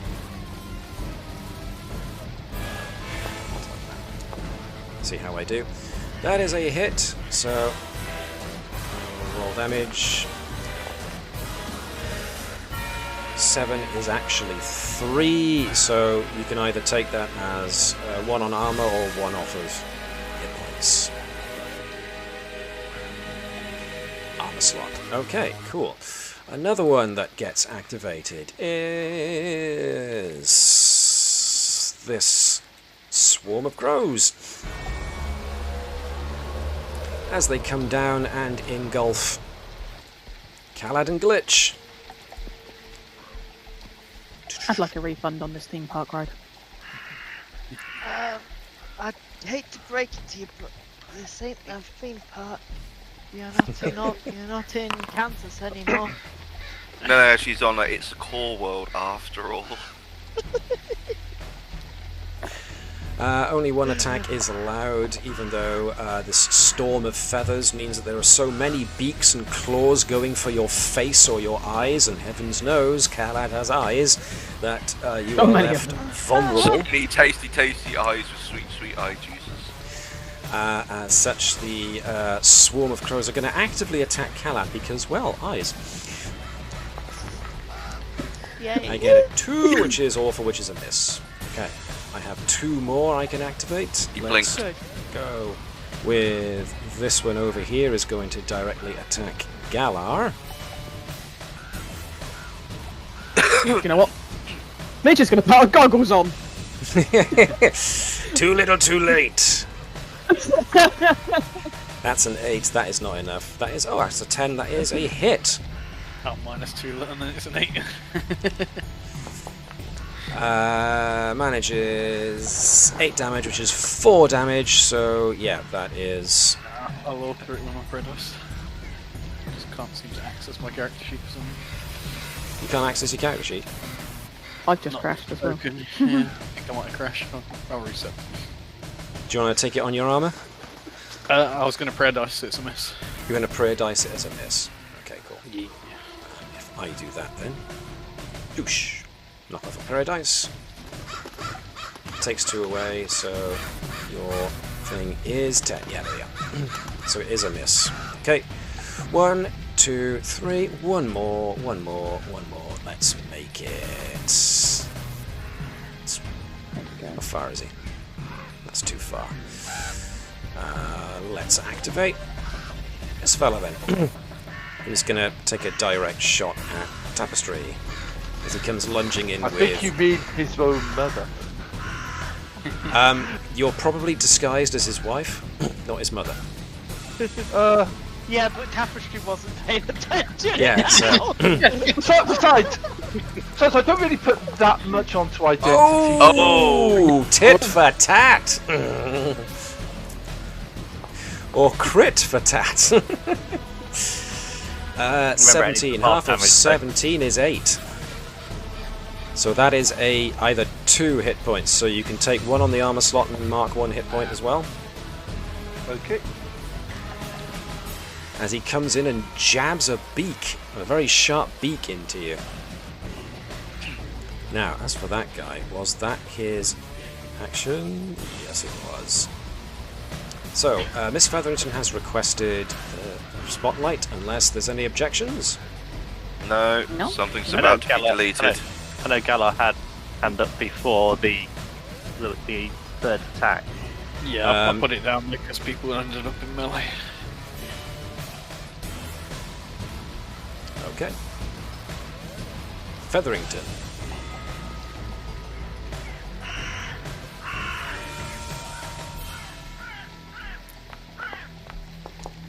We are doing what? Unleash chaos. Upon whom? The swarm. The one close to you, or One, no, the swarm. This one. The one that's that one all the way down there? All right, I didn't see the. Yeah, help me out and announce it because I might be zoomed in or zoomed out. But that is a hit with hope, so take a hope. I'm on max. Cool. So roll damage. Oh, I didn't use the flipping points again. Meow. You're good at that, aren't you? One doesn't day always come we'll up to learn. cast. No, all it says is cast, and it doesn't actually use anything to do with point burn on it.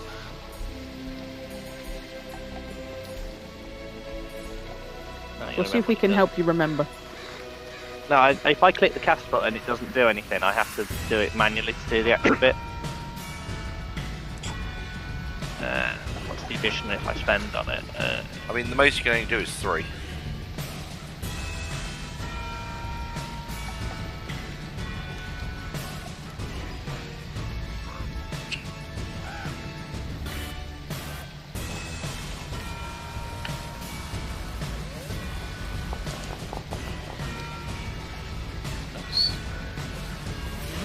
So he did that again, but this time damage 19.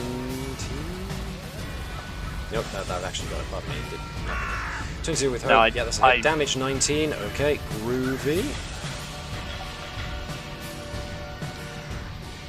Take out a number of crows with that.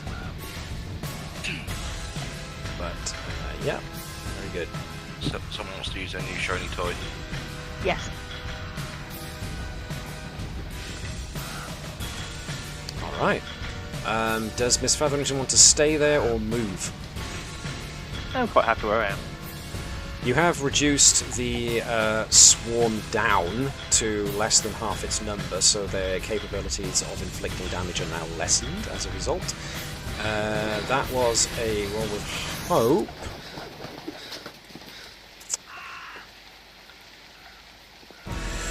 But I am going to spend a fear and bring this one into the spotlight first. And is going to... Ooh, could just about make it. Swoosh! Is going to go for Peter.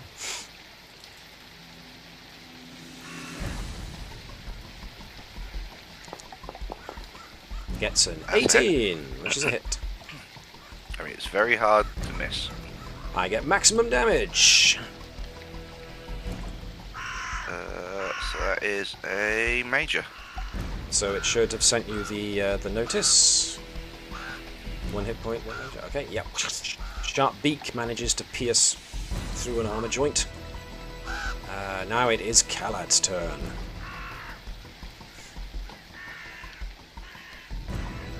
Wow. First target. Okay, apply effects charged. Then So the rapier now has arcs of electricity running along its blade length.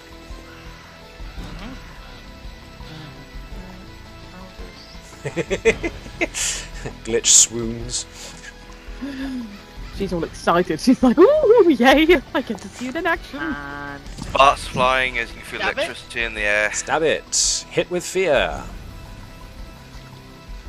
Roll damage. Ooh, double 6s. Yoink.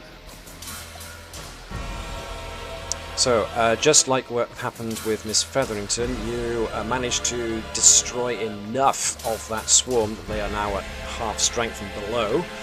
So, with luck, they will be able I to do have a less damage. quick question about quick. Yeah, Can I use quick to attack a different part of the swarm? no, it Or does counts have as the to be same another adversary. target? Okay. In which case, the next nearest one is over here. So Which means that Storm of Feathers goes away.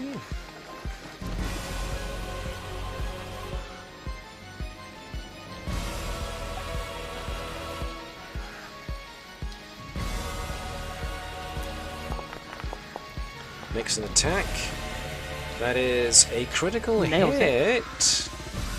But with a quick flutter of its wings, it backs out of range and evades the attack.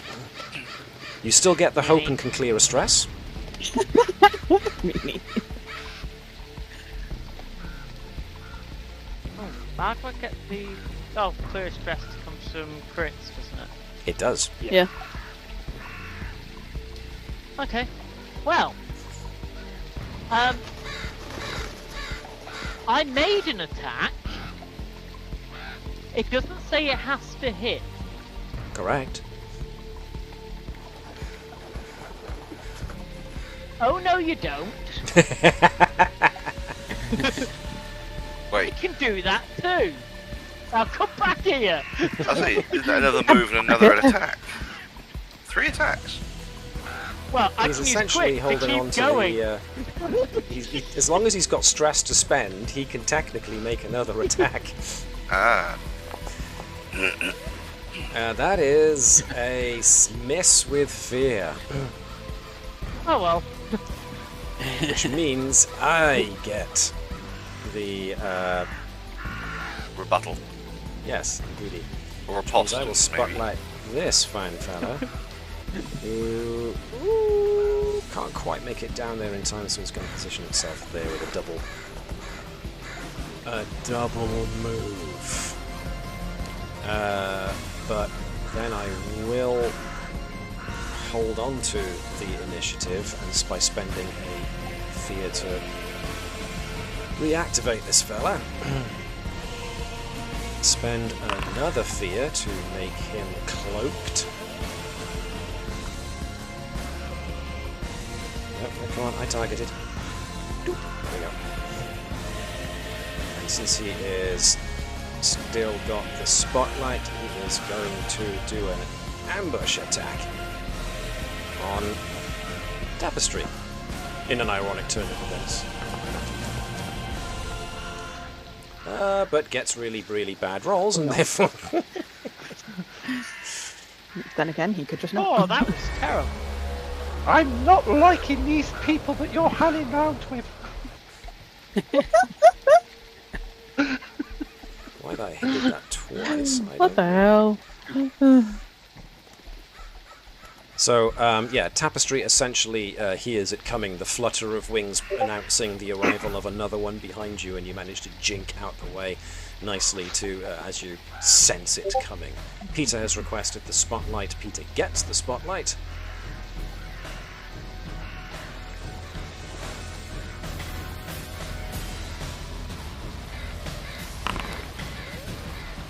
Forceful push.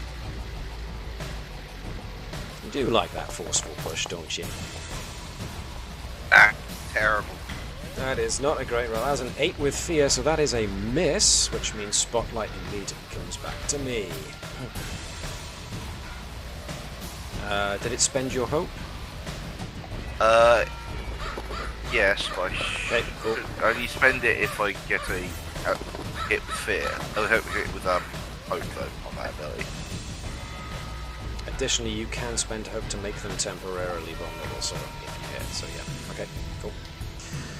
Badoosh, which means I'm going to spotlight this guy again.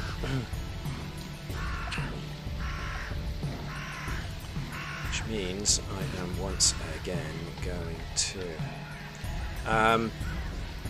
this guy up here on the top of the roof utters this loud cawing once again, but as he then finishes it and looks down around you, he goes in a completely different... you haven't heard his voice, so... in an actual voice, he says, "No, please!" Before activating several others. Let's start with this one. Going to attack this Featherington.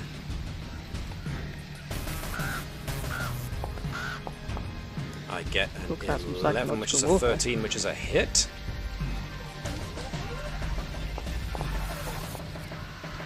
Gets a 10. Hopefully, Webber, you have received indication that you've taken damage. Oh, hang on, it should be 5, not 10. So that is only a minus, that's a single, so either a mark a hit point or 1 armor slot. Not both. So I'll give you the hit point back, there you go. Oh, you've done yourself, good. That was 1. Number 2 is going to be this one in next to Galar. So, make this attack. That's a 16, so that's another hit. Rolling damage. That is pretty bad. It's only a 2. So for Galar, that's either a hit point or an armor slot.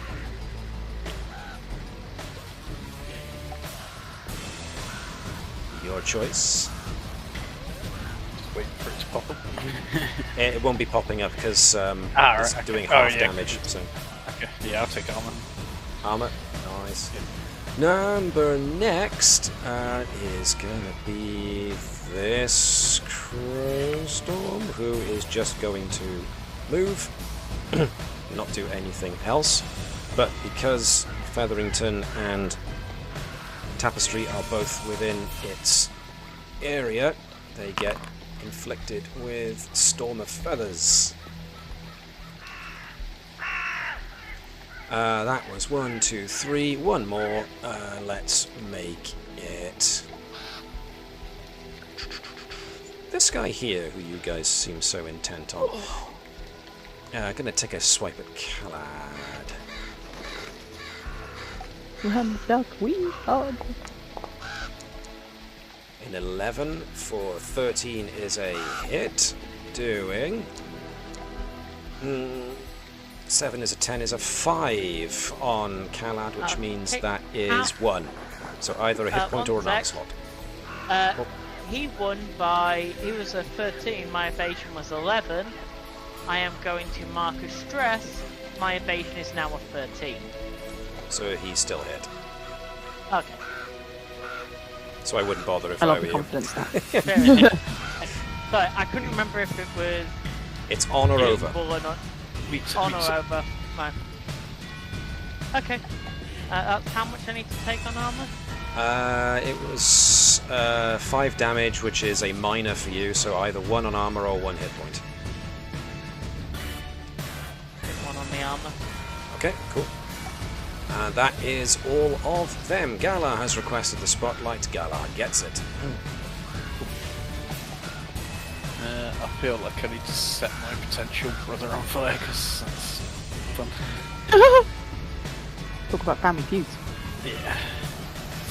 So you are attacking your brother, essentially. Yep. Alrighty. I'm gonna use and go. Let's see what you get. That looks good. Nice. That is a 17 with hope. That is a hit. Take a hope. And roll damage. Okay, I'm gonna use my wings because I'm flying to add the 1d8. Which will cost me that hope, so I just don't put it on. So you essentially fly towards him, yeah? No, it's just because I'm using the wings. It's just the wings ability can add damage through the light. So. Uh-huh.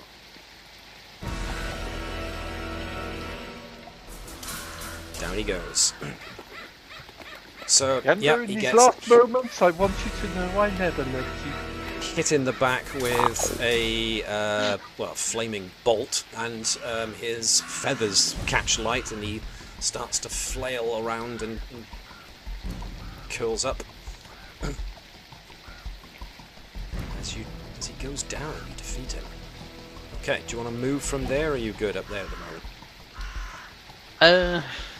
Yeah, there's no attack of opportunity that I know of, so I don't just test it. That's for this edge of that building, it is. Okay. I know Glitch has requested the spotlight, but I'm going to spend a fear to bring up the... Which one is it? If it makes you spend your fear, go for it. To bring Scourge Crows. Do they have any experiences I can draw upon? No, not really, so let's go with it. There's a... Oh, yeah! 4. No good. No good. They're going to stay there. Swing and a miss. Glitch gets the spotlight. Well, she's going to dodge that poor attempt and then proceed to strike back.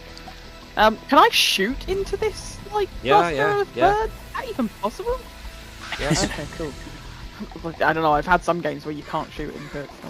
Okay, well, I guess we're just going to shoot into them. But I would like to move away first, because dear Christ, I don't want to be in this. Okay. Mummy, let me out of here. I'd like to decline.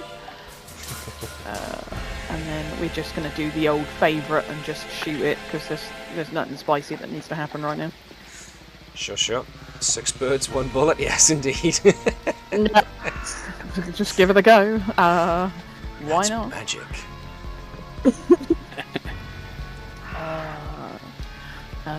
We're not even going to do anything fancy with this one. We're just going to hope for the best. Oh, sweet, I get a hope. 13 with hope on the blighting strike, so take the hope and roll damage. And roll. And roll. So roll 4 damage, which is still a hit nevertheless. So boom, and blighting strike inflicted. Excellent. I'd then like to spend my 3 hope on Patron's Boon, so I have some freaking favour. Yep, so roll for your favour. Because, oh my god. Spend I have none. Calling your patron's name. Yep. Why is that not bringing up my... There it is. Give it a sec. 2. 2, Okay. I'll take it. It's better than the poke in the eye. Wonderful. As she runs away, she's like, oh, I'm going to need some help, mother! Done. That's all she's doing. Cool. I am going to spend a fear to bring the spotlight to this fella. Then I am going to spend another fear so that it becomes hidden as it essentially jumps into the shadows.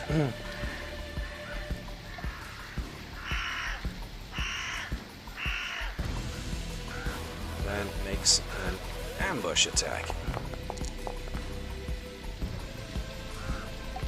Luckily, I do it against Peter, which means a small 6 actually hits. Hits, yeah. Yay! Yay, No, that's not a yay, Peter!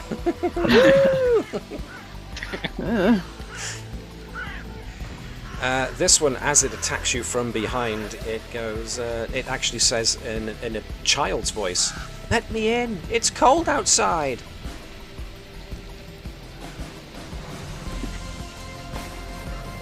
Why are you going to make it creepy? Right, that's Just minor. damage. Well, I may have accidentally hit that twice.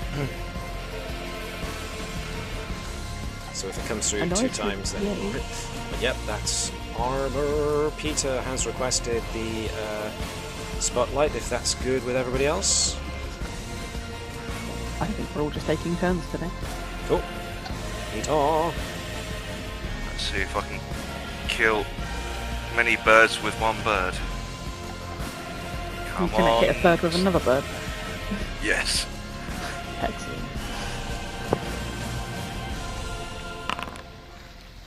Can I actually hit? Sec.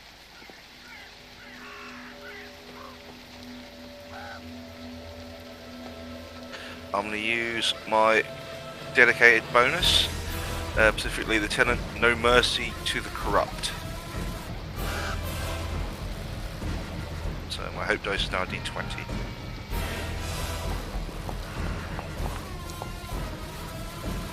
Oh, double 9. Smexy. Oof. Oh, see, now you're guilt tripping. He went all in with that.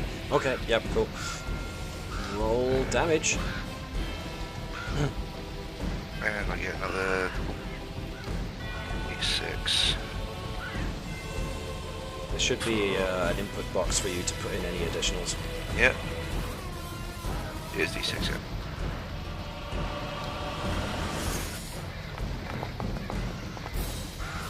Not bad. 20. Hey, plus 15, where'd that come from? Oh, the crit. Yep. Boom. And, yep, seeing how many extra birds I can take out with, well, this guy. You know what? Because it's so freaking awesome. Describe to me how that happens, Alex. Basically, the bird just, not bird, sorry, the Corvian dweller just goes in front of the jab, he sidesteps and just literally like underarm batter swing, just smack. The body crumples around the mace with the force and then just flung as the force goes through it straight through the cluster of birds, sending them scattering like skittles. That still only counts as 1. If you haven't already, take a hope and clear a stress thanks to that crit. I didn't have stress, but I just have put the hope back on. And I'm going to use, before I finish, Frontline Tank to get my armor slots back. Right, Miss Featherington has requested the spotlight, and I'm inclined to give it to her. Miss Featherington, as the one with the highest insight here, you do make one observation, in case you haven't already noticed it. This one's staying out of... Sorry? Yeah, I noticed. You noticed? Cool.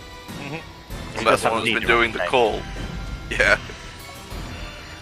That's the ones who are making the call, where the other ones have been then jumping at us simultaneously. Puppet.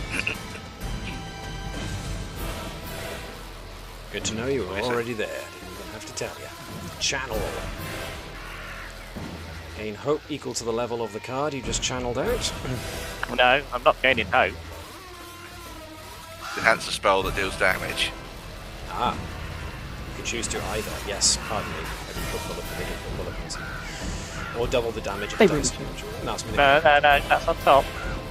I saw. I eventually got there, yes. That's a spell. So, boom, putting them all in. All in, baby. Is he playing like a Yu-Gi-Oh? You fell into my trap! Stop back out. Oh. So, Webby, describe how this big build-up of energy looks to everybody else from outside. Well, what is this actually? Just going to try if this works. I'd say you still do 3 damage. Well, I had a freaking ear. Sorry.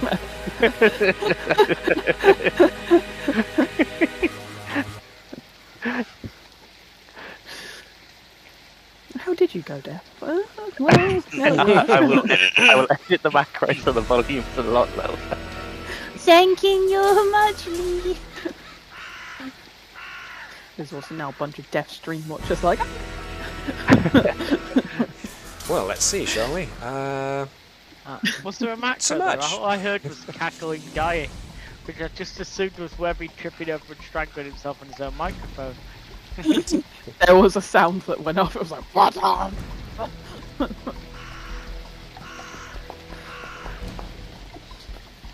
Ooh, that's pretty good.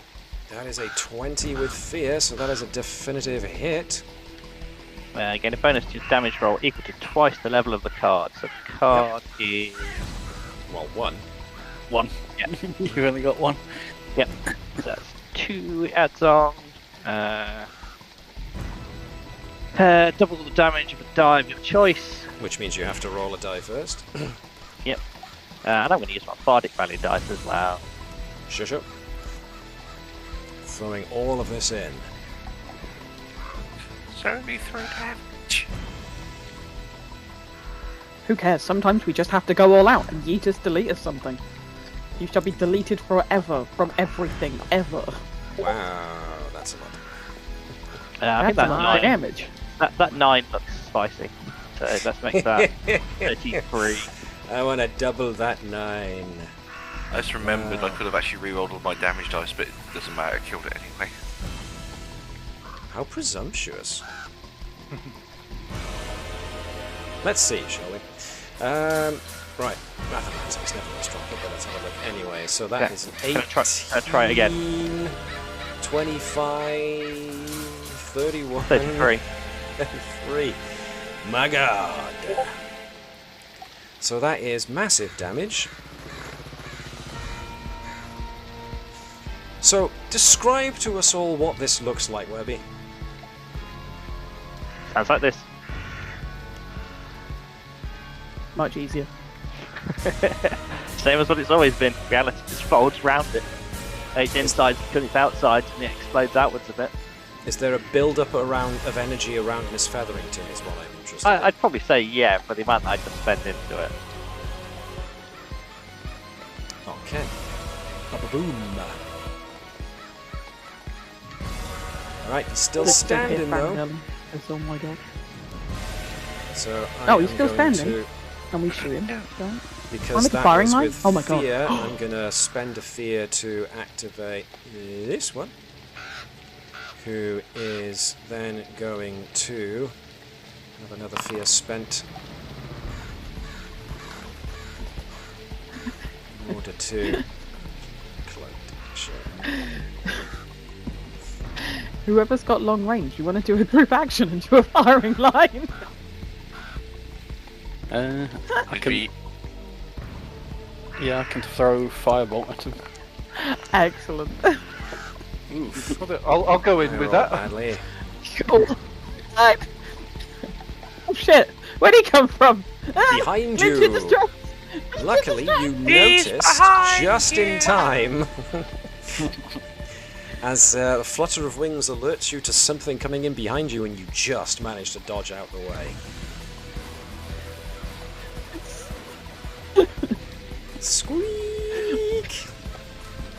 I am going to spend another fear. Apparently Glitch just knows how to dodge everything. She's like, nope, nope. Miss Featherington? Oh, I'm actually going to do this one. Oh no, I'll say what Miss Featherington identified herself as a very powerful adversary here, so we're going to do the same thing here, spending another of my fear points.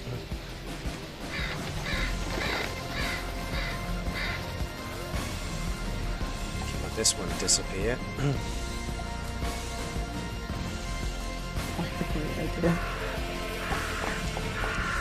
This one I do actually roll better with.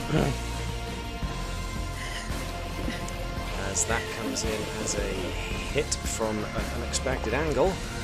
Or an angle. Dealing 10 damage. Which you have no armor left to take on, so goes straight to your hit points, which it's already done. Oh no. Someone take me. Glitch has requested the spotlight. Is that alright with everybody else? Because Tapestry hasn't gone yet. I'm just going to do one thing, and it will drag someone else into the fight anyway. Okay. Because they're lining up for the gun line.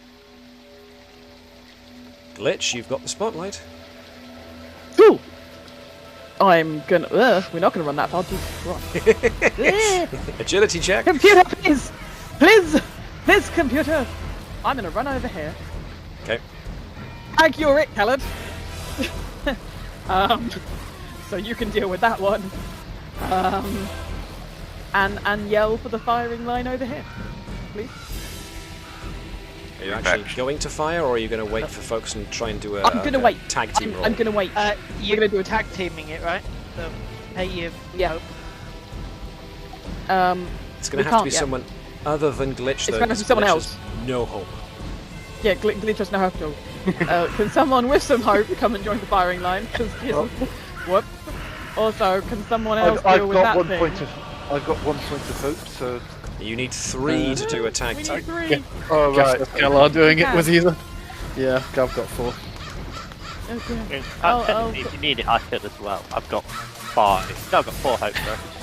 Well, let's have Tapestry do I'll his wait. ding first, and then we'll see how this goes. I just needed to not be near that one. Am I able to Like actually Alex get in doing on this while hidden, hypothetically? Or would I have to be out in the open?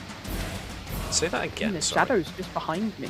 You could hide in Like, them. if I was to shadow step into the shadows nearby, would Sure. I be able to join in this while hidden so I can get sneak attack when I do it? Doesn't matter. I mean, the person with the hope just yells the signal, I suppose. And then the 3 people just go bang, bang, bang.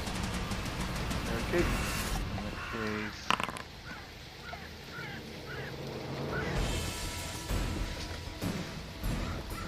And yes, I'm utilising your ability to Yeah. shadow step, so I can put it over here and not down there. Basically shadow step into the shadows cast by this roof, and it'll aim into fire on as they start unleashing the salvo. Okay, so you're just prepping. Yep, prepping, ready to actually shoot as they do. Okay, so far nobody's actually done any action except for set themselves up ready to. So does somebody actually want to literally kick things off? Yeah, Galar will Okay. shout, light them up, and then throw a bolt beacon at it to open the salvo. Okay, so tag team roll is coming in with. So who's doing it in total? Galar? Clear. Tapestry. Tapestry. Tapestry. Anybody else? Do you want to join in, Featherington? Or you want to deal with that mess over there? I think she's got more of a problem around than to be fair. So yeah, it's just those three. Just us then? Alright then, so Gala and Tapestry roll from your character sheets and link them to the tag team roll. It's glitch as well, isn't it? I was going to say, shouldn't it be Glitch and Tapestry link it and then Galar does it because he's got the hoe? Glitch. Glitch, Tapestry, Gala. There we go. Right. Who's paying for it? Okay. I am. Galar. Cool. Galar. Right, so each of you make a roll from your character sheet and link it to the tag team roll. There should be If I roll it, buttons and such. is this just doing the normal sort of to hit? Do not have a radio button. I don't have any buttons, I'm afraid. Shoot. Hang on a second, let me check. Did I set that up? So, tag team. There should be a button at the top. Mine says tag team roll, so I'm in it. Maybe I roll first. Okay. Tapestry. If you But use your what my- crossbow, then yeah, underneath where you say it should have tag team roll as an option to select your attack. Alright, tag team roll, yeah. Oh, So- yeah, there it is. Oh, Yep. I'm so dumb. Do I still get advantage because I'm hidden and cloaked? Sure. Remember to put that in there. Select Okay. advantage. Didn't roll the advantage. Not that it needed to, because goddamn. Oh no, there it is. Ooh, with hope as well. Okay, so 23 with hope is the highest, which, you know. So we can select that one, but damage not rolled in chat message yet because you combine your damage. So all of you roll your damage. Can I use my bardic dice on it? If it gives you the option. You guys have got 33 to beat. Yeah. So we got 8, we got 7, 18. and... I got 11. Don't see Alright, it. so I'm looking at it. yeah, it's the middle one. So 18, 26. It's above Tapestries. For some reason it didn't take it. There we are, now it's I can done. screenshot it for you. No, I got it, So I I'll got it screenshot now. it for you. I clicked it and it's turned up. No, lovely. Okay, so the biggest damage is all of you combined doing that much. I will create the tag team roll. We still couldn't beat 33. But I feel like it's pretty good. So everyone on this tag team roll gains a hope. The damage is 26. Boom. This was a combined assault, wasn't it? So it's basically everyone's Oh, yeah. attacks all coming in together. Kaboom. Strikes that one. Yes, go on. The action ends my disguise. So Tapestry comes out the fin, fires. His image kind of like melts away, revealing his normal self, and he goes, "It was me! I was Tapestry all along!" Glitch will just chuckle, blow on the end of the pistol and put it away. Just that was funny. Can I just quickly try something before we have the encounter? Go for it. Well, why would we ending it? We've still got things to fight. Ah, well, the encounter has dropped out if you look. Or Ah. I need to change that animations bit now. What were you intending to do? I've been playing with macros. I wanted it to be a big flash, and it's not. It's just like a. Eh. Still pretty. I've not seen any of your macros. I think I might have turned them off. I can hear them, I can't see them. But it was targeting this thing. It just flashes blue on him. If I draw it further away, what happens? Try it again. No. No. Nothing. We hear a sound, but we're not seeing anything. Or at least I'm not. I can see it, so it might only just be on Makes a my degree of side. sense because the file's probably kept locally to you. Yeah, but the sound's playing. Yeah, which suggests that it's coming through that channel somehow, but don't know. Anyway. In any case, the moment that one up there is dead, the others quickly flutter up to the rooftops and essentially disappear into the night.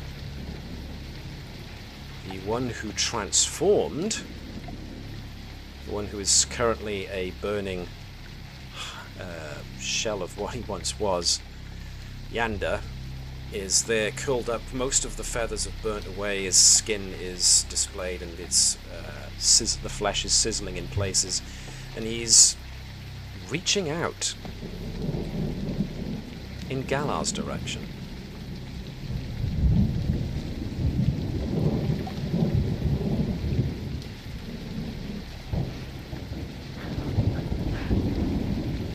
Galar, go over there. I know what Head on the roof yelling at birds.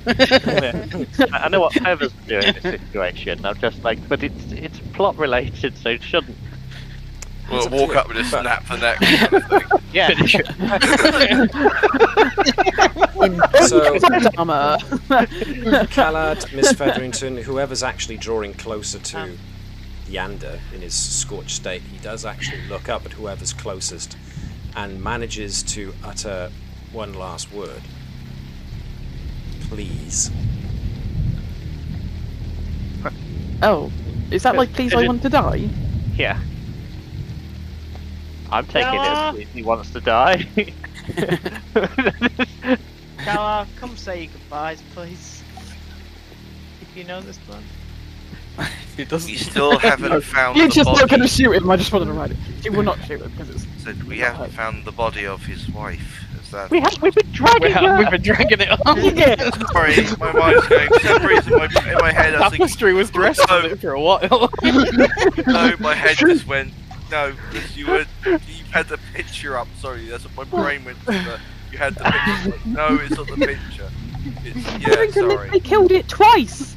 Yes, I know. This was things where I just realised. Yeah, two, some of which almost didn't die. I hold my sword out to Galar. Sisters, that was what I was trying to say. We haven't found the sisters. I hold our out brothers in. Yander's sword to Galar. Help first for use if required. It seems that Yander's actually holding something out to Galar. I'll float down on my glowing wings and. Looks like a pair of compasses. Here it compasses. I'm going to open up your inventory and give it to you. It has appeared in your loot at the very bottom. Yep. There are names engraved on each of them. One says Yander, the other says Milena. Is it pointing towards where Feathers dropped the body? They're pointing towards each other, essentially. Oh, right, okay. Tapestry. The body of the leader of the Corvians flops from the roof after it was utterly obliterated, and something, what looks like a metal disc, clunks onto the ground. About by there. Pick it up and take a look at it. You should find it in your inventory section, and the last one on loot. Not very much.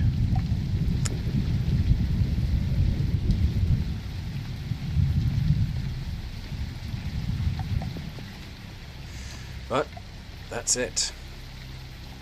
Is he still alive? Just barely. Has Galar said that? I'm afraid she passed. We will make sure you're both cared for.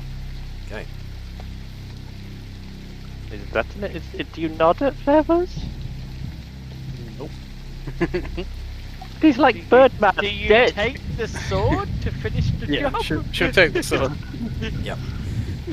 But she won't finish the job, she just pocket it and walks off.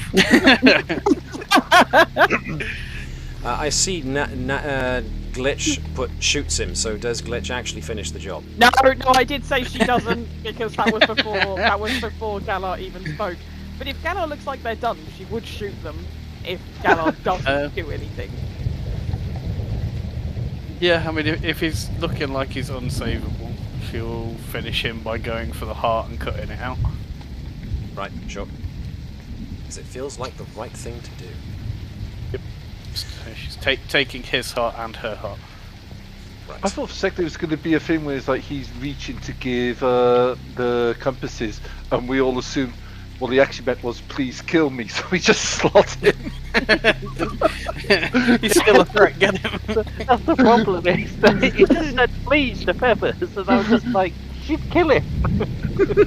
Really, he's saying he saved me, but he just got slotted. Yeah. It's just, Please take me to the hospital. Can I ask Please then, take me to the cure that was in the house. is Kalad giving the psionic rapier to Galar then? She'll give it back afterwards. For use to finish the job, yes. To keep, no, I like this shiny thing.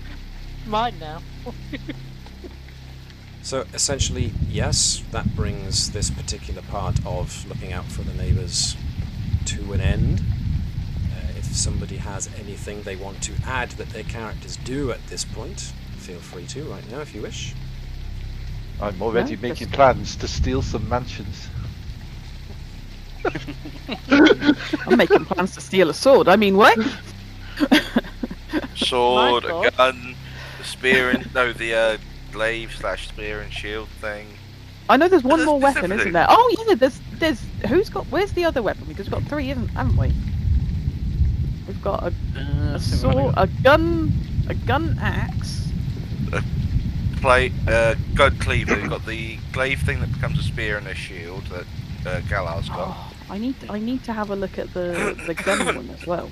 I'm Sword. thinking the that gun this one stone, is- going by assuming that Tapestry knows what it could do, might be worth giving to our frontline fighter.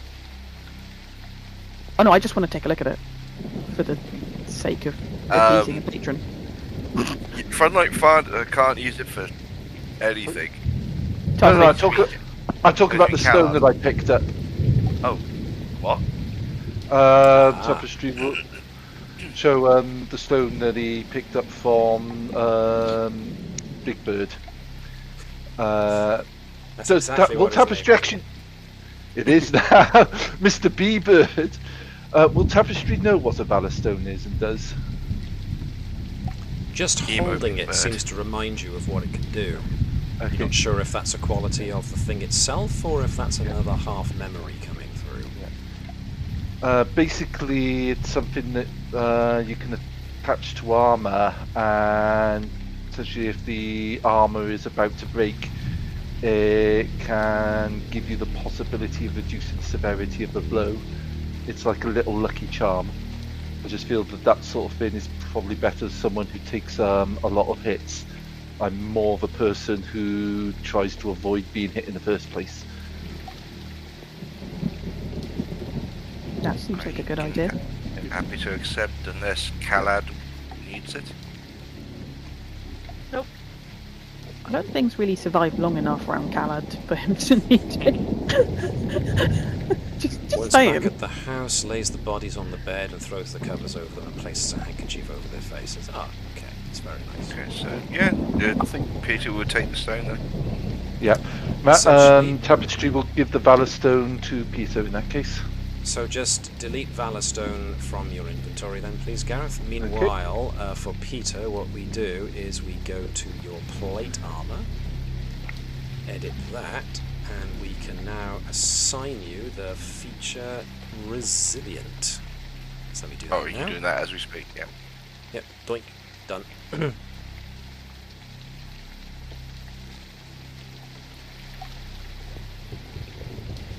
So that might be able to give you one extra armor slot whenever you're on your last one.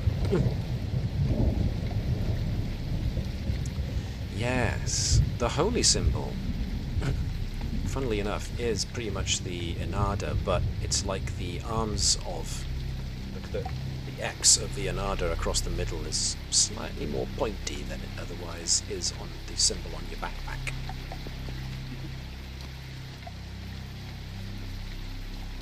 Kalad, Tapestry, can I borrow both your weapons next time? Okay, So essentially, yes, go on. Tapestry is willing to pass the rifling cleaver.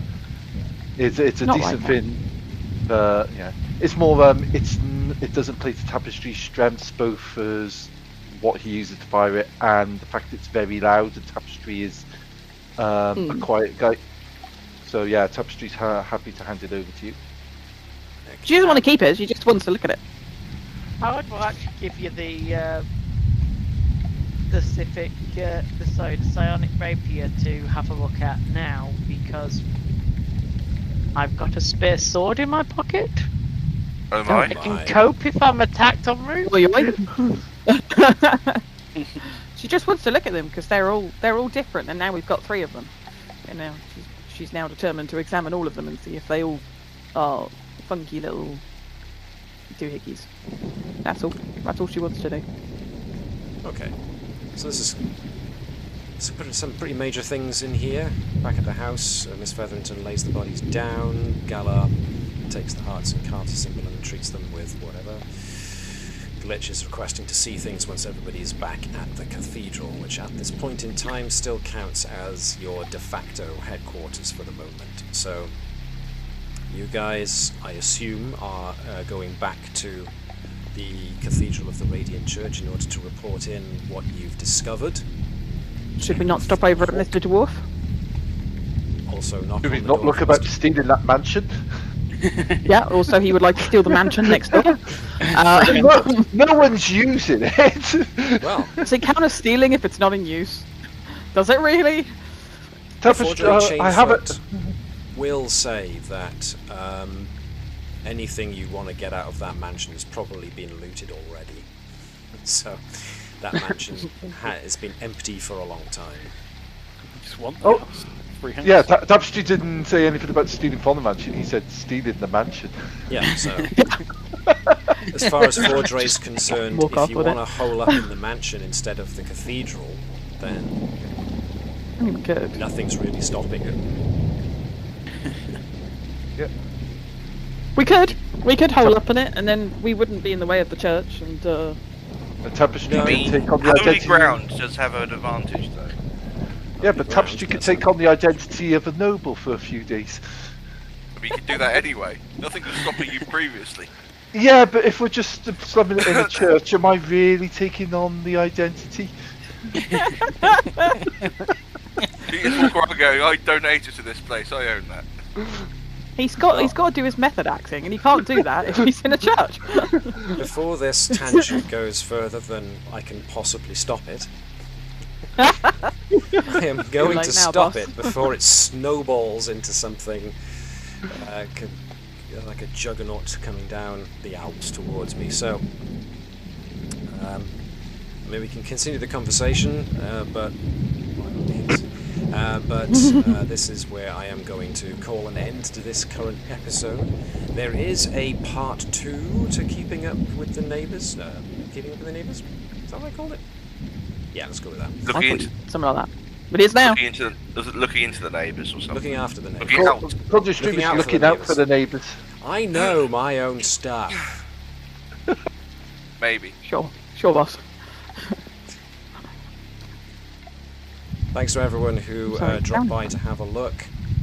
Thanks as usual to the guys at Darrington Press who made Daggerheart, and as it turns out, the guy who goes under the username Right Night to Fight was also somebody who helped design and implement Daggerheart. So, hey! Thanks as usual to Evan and the guys at MonkeyDM for creating Steinhardt's Guide to the Eldritch Hunt in the first place, so that we can try and convert it over to Daggerheart, like we have attempted to thus far. And as far as the continuing story of Lost Luyarnha, I intend to be back with the same gang of guys next Tuesday if you guys are all available. Should be. Yep, should be. Should be. Yep. Hopefully I'm not sick this time. Sorry about that. No, you can't help that.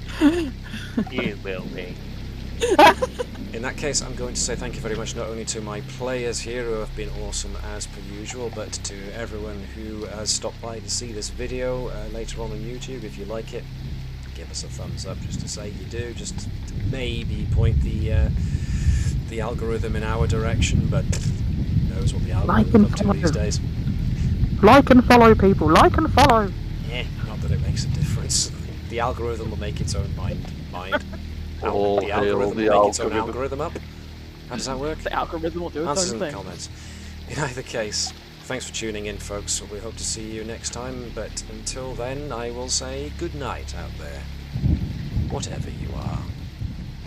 Bye-bye.